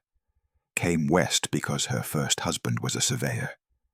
He died of cholera the first year. She could have gone back east, back to safety. Instead, she stayed. You know why? Why? Because she'd finally found a place where she could be more than what society expected. Out here, a woman can own land, run a business, make her own choices. It's harder than back east, more dangerous, but it's also more free. Grace looked at him, really looked at him, seeing the man behind the quiet exterior, the strength that came from surviving loss, the gentleness that came from choosing to protect rather than destroy, the loneliness that came from 2 years of grieving alone. "Jack," she said carefully, "are you asking me to stay?" "I'm saying you have a choice. You can go back to Boston if that's what you want, or you can stay here, build something, make a life." He paused, then added more quietly, "With me, if you'd want that." Grace's heart did something complicated in her chest. "Is that a proposal, Jack Brennan?" "Not yet." Jack's mouth quirked in what might have been a smile. "Seems premature to propose to a woman I've known less than a month, even if we have survived multiple attempts on our lives together. But I'm saying the option's there. When you're ready, if you're ever ready."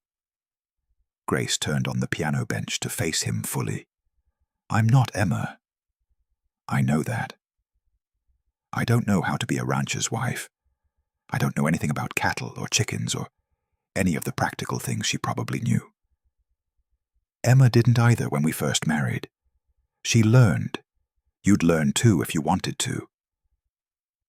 And if I wanted to keep teaching music, keep playing piano," Jack gestured at the piano behind them, "then you teach music and play piano. I'm not asking you to give up who you are, Grace.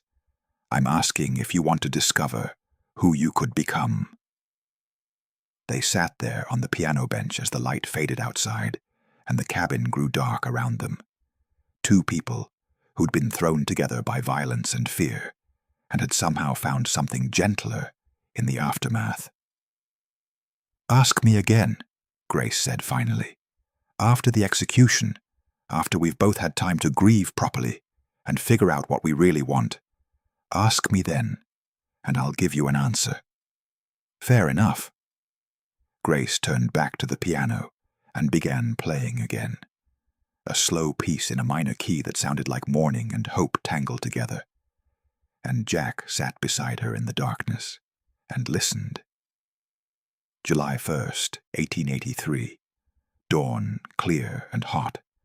The kind of day where the sun felt like a physical weight pressing down on everything. The execution was scheduled for noon in the public square in Dodge City. Grace had never attended a hanging before and had no desire to start. But this was Wade Mercer, the man who'd killed her sister, and she felt obligated to witness justice being carried out. Jack drove them into town in the wagon, with Pete riding alongside on his horse. Martha Hart met them there along with Carlos Menendez, Rebecca Brooks, and several of the others who'd helped defend the ranch that night.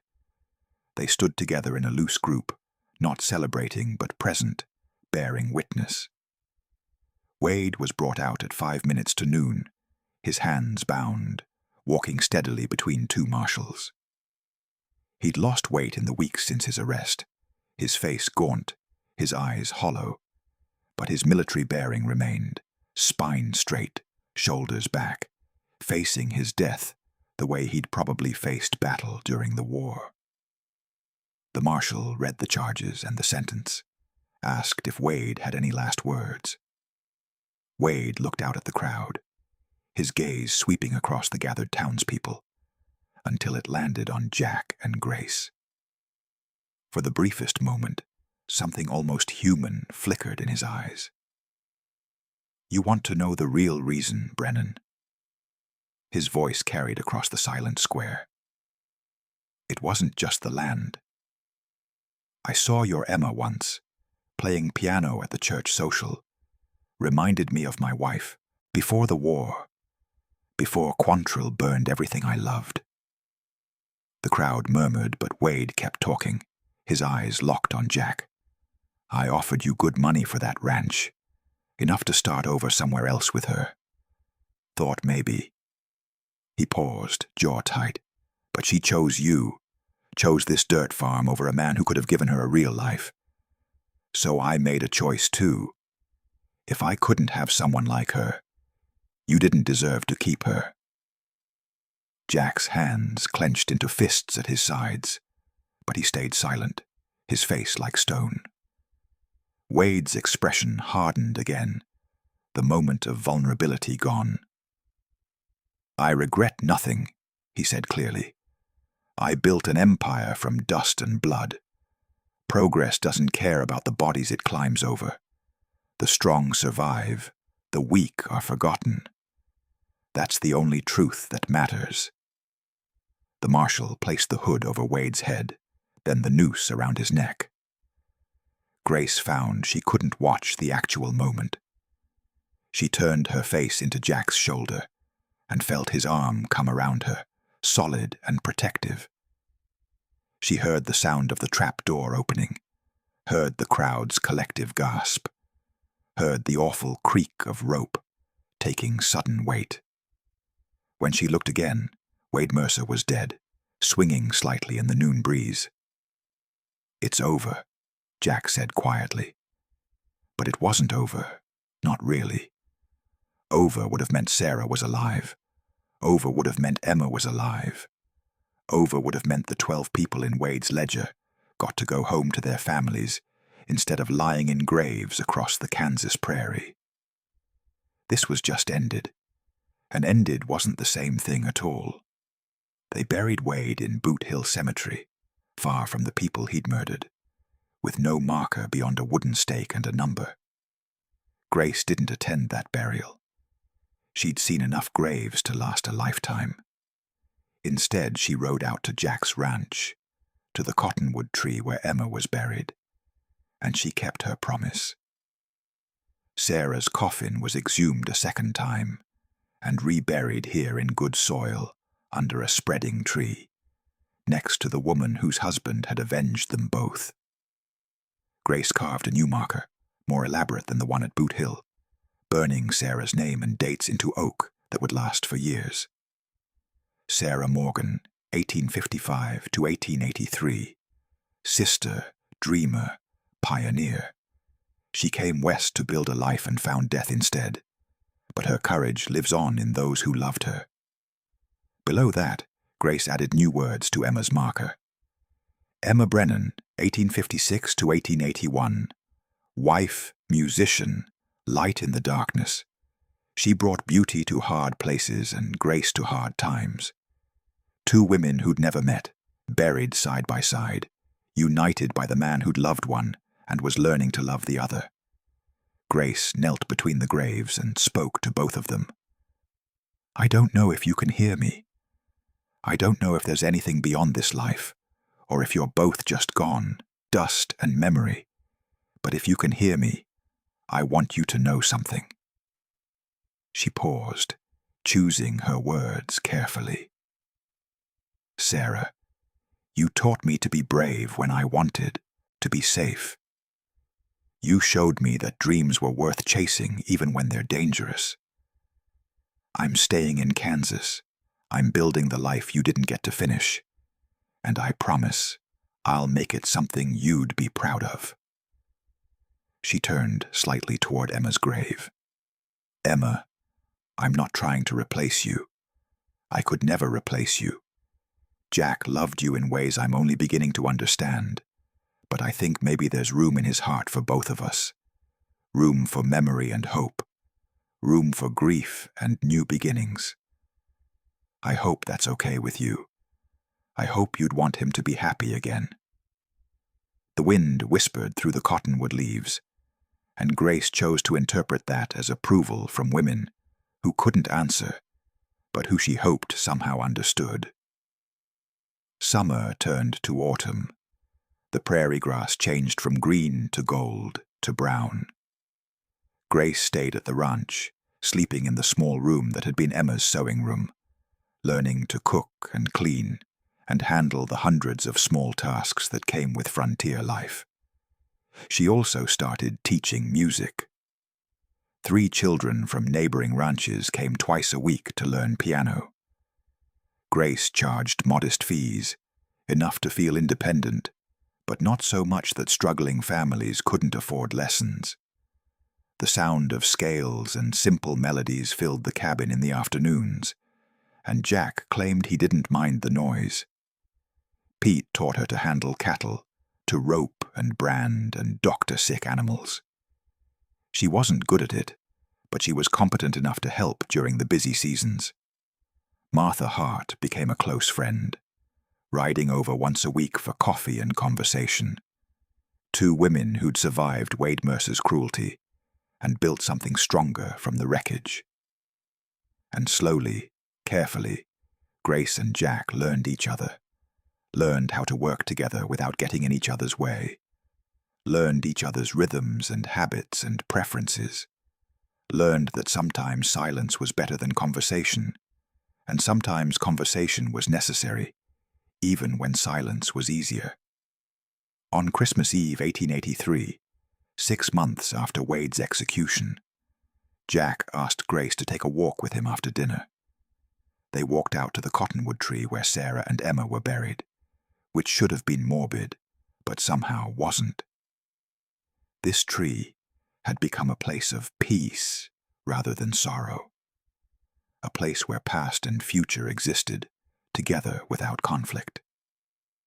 "Grace Morgan," Jack said, and his voice was steady, despite the way his hand shook slightly. "I've been thinking about what you said, about asking you again when we'd both had time to grieve and figure out what we really wanted. It's been 6 months." "It has." Jack reached into his pocket and pulled out a small box, handmade from prairie oak, oiled until it gleamed. "Emma wore a ring when we married, simple gold band. I buried it with her because it felt wrong to keep it. But I made this one myself, forged it in my shop, shaped it and polished it, and tried to make it worthy of the woman I'm hoping will wear it." He opened the box to reveal a ring of twisted silver and gold, simple but beautiful, clearly made by hand with tremendous care. "I'm not asking you to be Emma. I'm asking you to be Grace, to be yourself, whoever that is, and to build a life with me, where you can keep changing and growing and becoming whoever you're meant to be. I'm asking you to be my partner, not my property, to share this land and this work and this life as equals." He took a breath. "I'm asking you to marry me, Grace Morgan from Boston. Will you?" Grace looked at the ring, then at Jack, then at the graves of the 2 women whose deaths had brought them together. She thought about the scared woman who'd run screaming from the stage stop 6 months ago, thought about everything she'd learned and survived and become since then. She thought about Boston, about her mother who'd be scandalized, about the proper society life she'd left behind. She thought about the children she taught piano to, about the way their faces lit up when they mastered a difficult piece.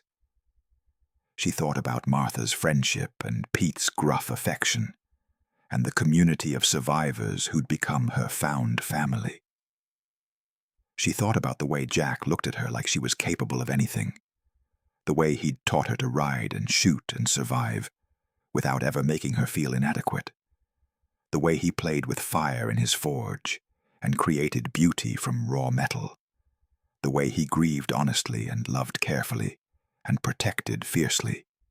She thought about waking up each morning to Kansas sunrises and going to sleep each night to Kansas stars, and spending her days building something real and lasting, instead of just teaching children who would forget her the moment lessons ended.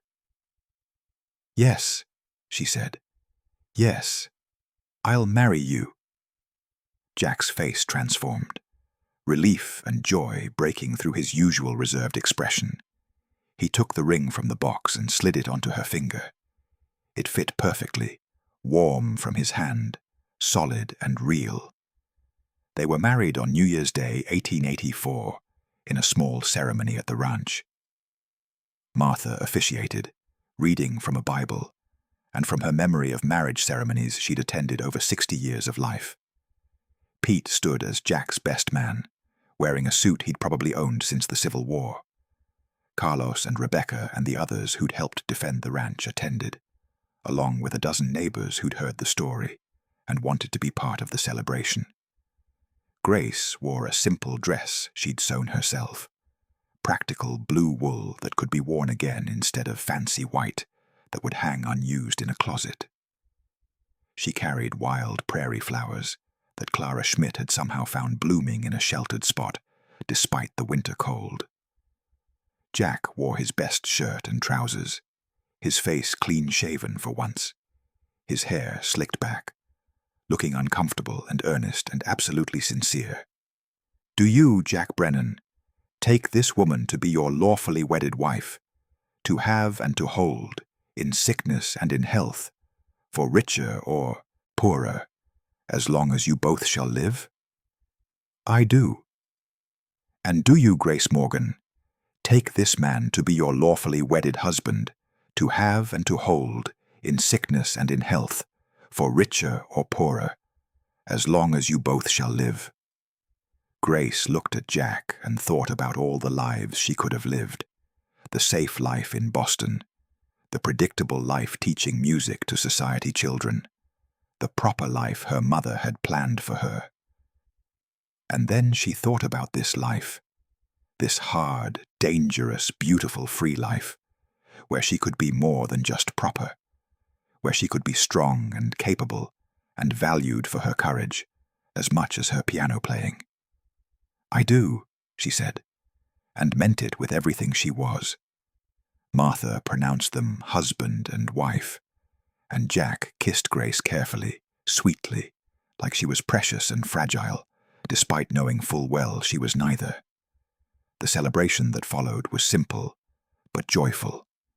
Pete played fiddle, surprisingly well for a man with arthritic fingers. People danced in the cabin and spilled out onto the porch.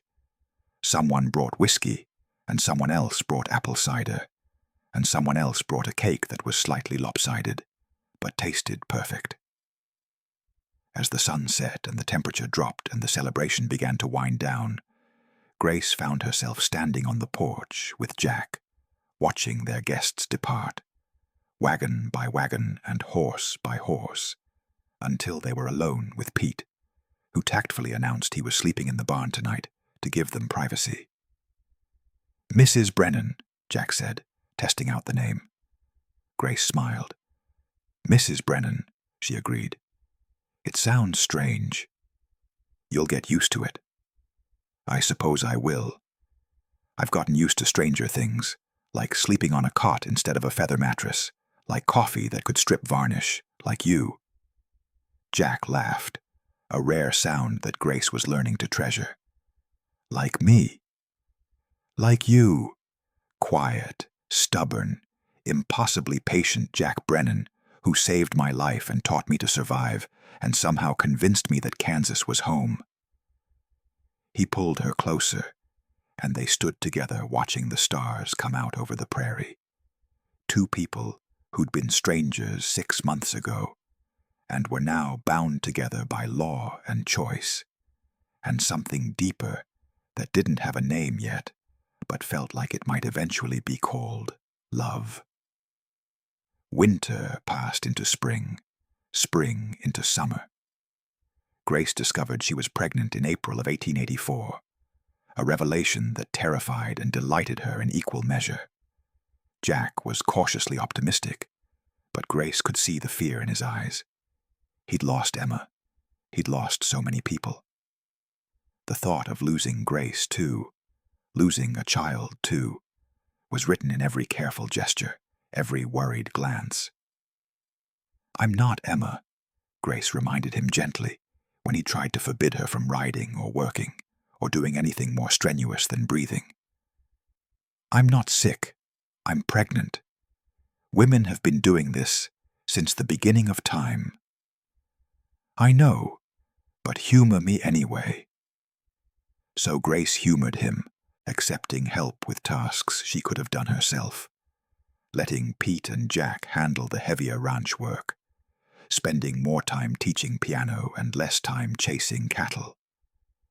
She wrote to her mother in Boston, explaining that she'd married a rancher, that she was expecting a child, that she was happier than she'd ever been in her previous life.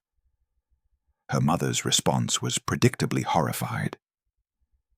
Married to a cowboy, living in Kansas, expecting a child in a place with no proper doctors. Grace, you must come home immediately. Grace wrote back with patience and firmness. I am home, Mother. This is where I belong. I hope someday you can understand that. Her mother never did understand, but she eventually accepted it. And when the baby was born in October of 1884, a healthy boy with his father's dark hair and his mother's brown eyes, Grace's mother sent a silver spoon and a grudging letter of congratulations. They named him Peter, after old Pete, who'd survived the Civil War and taught Grace to shoot and track and survive. Pete himself cried when they told him, actual tears running down his weathered face, and he held the baby with a kind of gentle reverence, usually reserved for something holy. The boy grew strong and healthy. Grace taught him piano as soon as his hands were big enough to reach the keys. Jack taught him blacksmithing and ranching, and how to treat animals and people with respect. Pete taught him tracking and shooting and stories from the war that got more elaborate with each telling. Over the years, they had 2 more children. A daughter they named Sarah, after Grace's sister. Another daughter they named Emma, after Jack's first wife. The ranch expanded. Grace inherited land from Sarah, combined with Jack's original homestead, created a substantial operation. They built a proper schoolhouse, where Grace taught not just piano but reading and arithmetic to children from surrounding ranches. Jack's blacksmith business grew as the railroad finally came through in 1885, bringing workers who needed tools and repairs. Wade Mercer's vast landholdings were sold at public auction, divided up among the families he'd wronged. Martha Hart got back her husband's original claim. Carlos Menendez expanded his ranch. Rebecca Brooks bought land for her sons to inherit. Justice wasn't perfect. 12 people were still dead, but their families were no longer destitute, no longer living in fear, and that had to count for something. The years turned into decades. Peter grew up and married Martha Hart's granddaughter, bringing the 2 families together in a way that felt right. Their son Tommy, born in 1906, would carry forward the legacy his grandparents had built. Sarah and Emma both became teachers, one staying in Kansas, one going east to study music in Boston before returning home, because, like their mother, they discovered the frontier had claimed them. Pete lived to be 82, finally dying peacefully in his sleep in the small cabin they'd built for him near the main house. They buried him under the cottonwood tree with Sarah and Emma, adding a 4th marker that read, Peter Pete Harrison, cavalry scout, teacher, friend, defender of those who needed defending. And on an autumn day in 1918, 34 years after their wedding, Jack and Grace sat on their porch and watched their grandson Tommy whittle a piece of cedar, while Jack told the story of how a woman from Boston, who'd never been on a horse, learned to ride straight into danger and came out the other side, transformed. "Did you ever regret it, Grandma?" Tommy asked when the story was finished. "Staying in Kansas instead of going back to Boston?" Grace looked at Jack, at the man she'd built a life with, at the ranch they'd expanded together, at the community they'd helped create. She looked at the cottonwood tree on the hill, where 4 people were buried. 4 people whose deaths had shaped everything that came after. "Not once," she said. "Not for a single day." But it was hard, right? It wasn't all adventure and romance like the stories make it sound. Grace laughed. "Oh, it was hard. The first winter I thought I'd freeze to death. The first summer I thought I'd melt. I burned more dinners than I can count. I fell off horses. I failed at 100 things before I learned to succeed at any of them. But you kept trying." "I kept trying, because out here, trying is all anyone can do. You try and you fail, and you try again, and eventually you figure it out, or you don't. The important thing is that you don't quit." Jack reached over and took Grace's hand, his grip still strong despite his age. "She taught me something too," he said. "After Emma died, I thought I was done. Thought I'd just work the ranch until I died, and that would be the end of my story. Grace showed me there was more. Showed me you could survive loss and still find joy on the other side." Tommy looked between his grandparents, seeing something in their faces that transcended the simple story of how they met, seeing a partnership built on mutual respect, seeing a love that had been earned through hardship rather than falling into their laps fully formed. "I want that," he said quietly.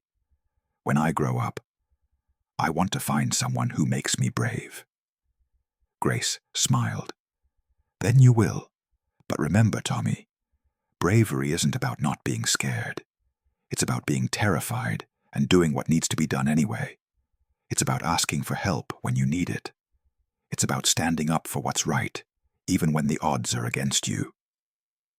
She looked out at the Kansas prairie, at the land that had tested her and nearly killed her, and ultimately made her into someone she was proud to be.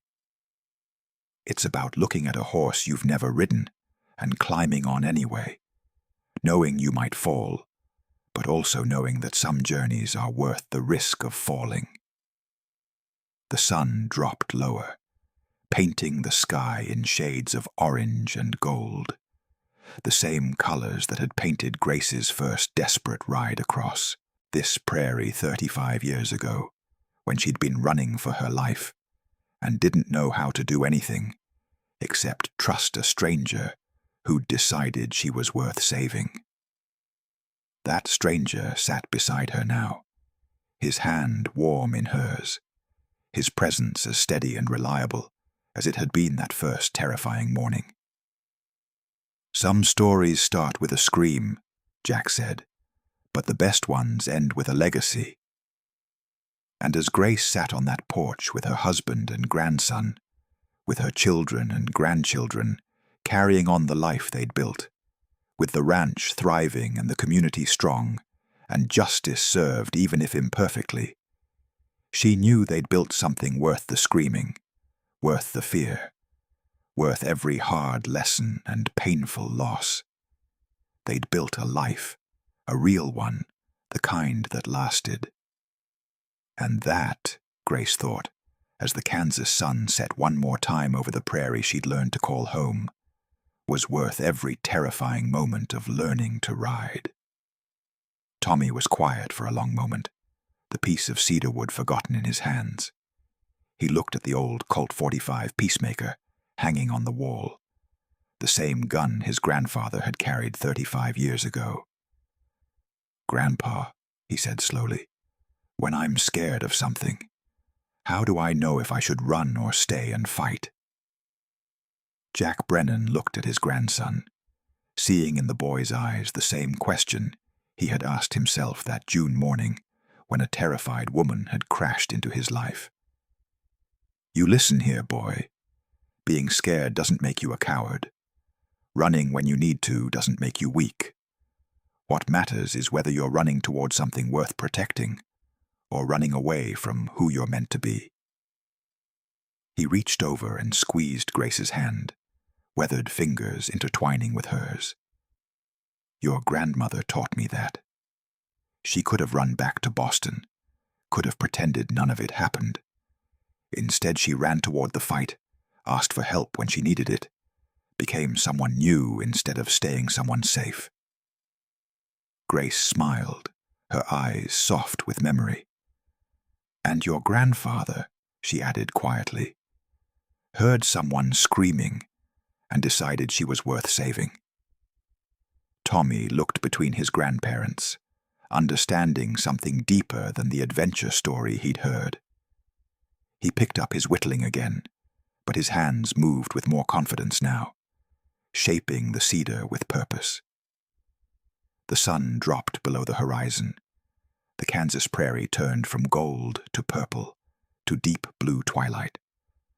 On the porch of a ranch house that had weathered 35 years of storms and joy and loss and love, 3 generations sat together in comfortable silence, bound by a story that started with a scream and ended with a legacy that would outlast them all. "Some stories start with a scream," Jack had said at the beginning. But the best ones, Grace thought as she watched her grandson whittle in the fading light, end with someone brave enough to answer.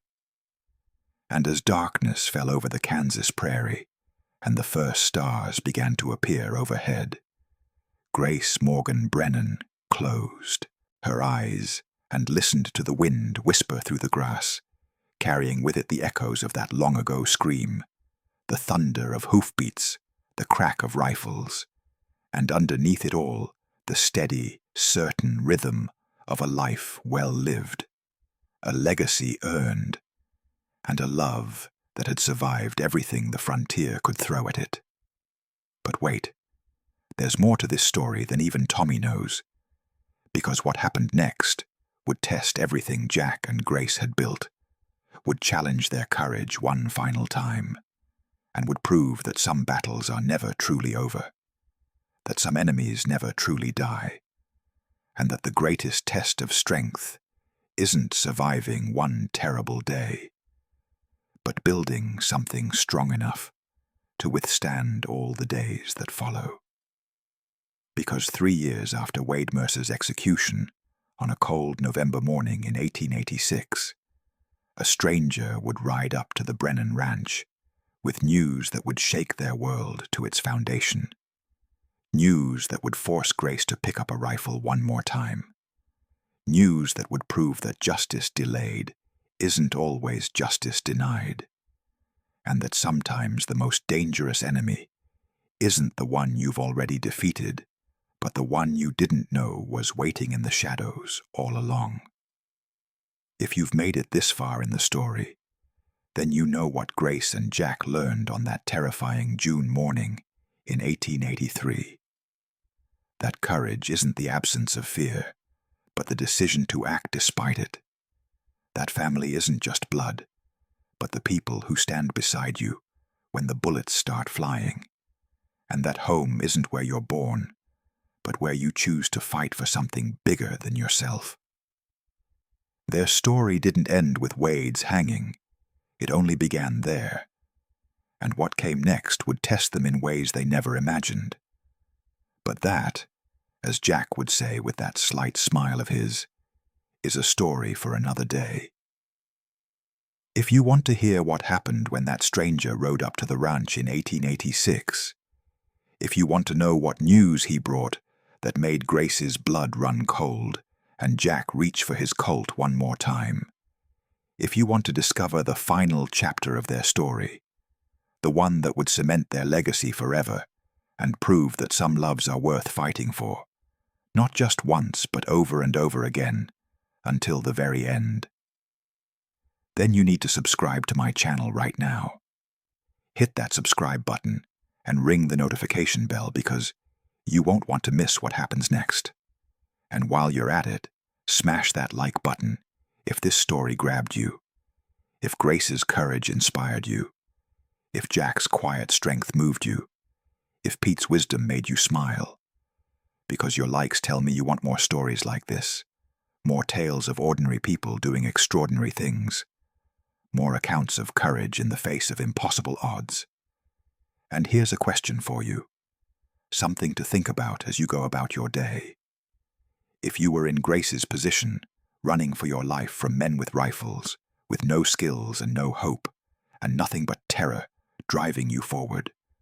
Would you have had the courage to climb on that horse with a stranger, to trust him completely, to learn everything you needed to survive in just 3 days? Or would fear have paralyzed you? Would you have given up? Drop your answer in the comments below. I want to know, are you a Grace, someone who finds courage when they need it most? Or are you still searching for that moment that will transform you from who you are into who you're meant to be? Remember, everyone has a moment when they hear the scream. The question is, will you be brave enough to answer? Subscribe now, and I'll see you in the next story.